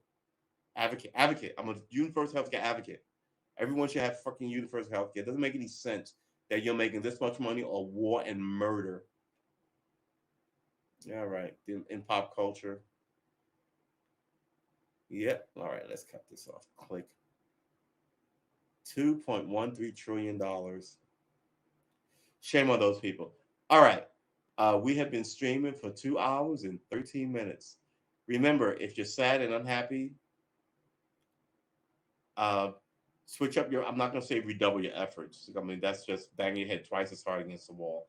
Uh, Reassess your surroundings and how to move out of the situation that you're in,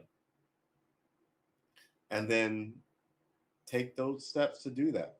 Even if you have to keep a book and those steps are 500 things, right? Call this person, call that person, maybe not 500, 50 things, or maybe it's 100, maybe it is 500 things, right? But don't give up. You can't give up. Can't give up. Can't give up. We are not giver uppers. We are the doers of the deed, and the deed needs doing, and that's us. Uh, we are learning to play guitar. We are. Wow, it's been an hour. Okay, we are learning to play guitar. We are talking good talks. We are keeping it to our minds, keeping an eye on what the elite are doing, and we end this stream here. I want to thank everybody for coming through. Nala Joshabaz, thank you, and William Conway, thank you. There was a lot of guitaring in this one. We should change the title, but we won't. We've been neglecting the guitar portion of this thing. We should remedy that. Uh, so I'm gonna let you go, and I'm gonna try to get this down. Yeah. We'll see where I'm in January. Because I always said by January I should be able to play some shit, right? Even though thought I would be able to learn my first song in August, that really hasn't worked out the way I wanted it to. But it is what it is, and that's what it is. We adjust on the fly.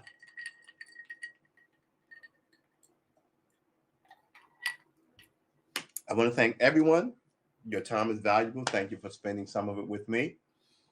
We have been streaming for 2 hours and 15 minutes, and this is where we close it out. So remember, like we said earlier, if you're sad and you can't get together and you're thinking about doing dark and dismal things because there's no tomorrow, there is a tomorrow, right? There is, right? I don't know you personally, but I feel you.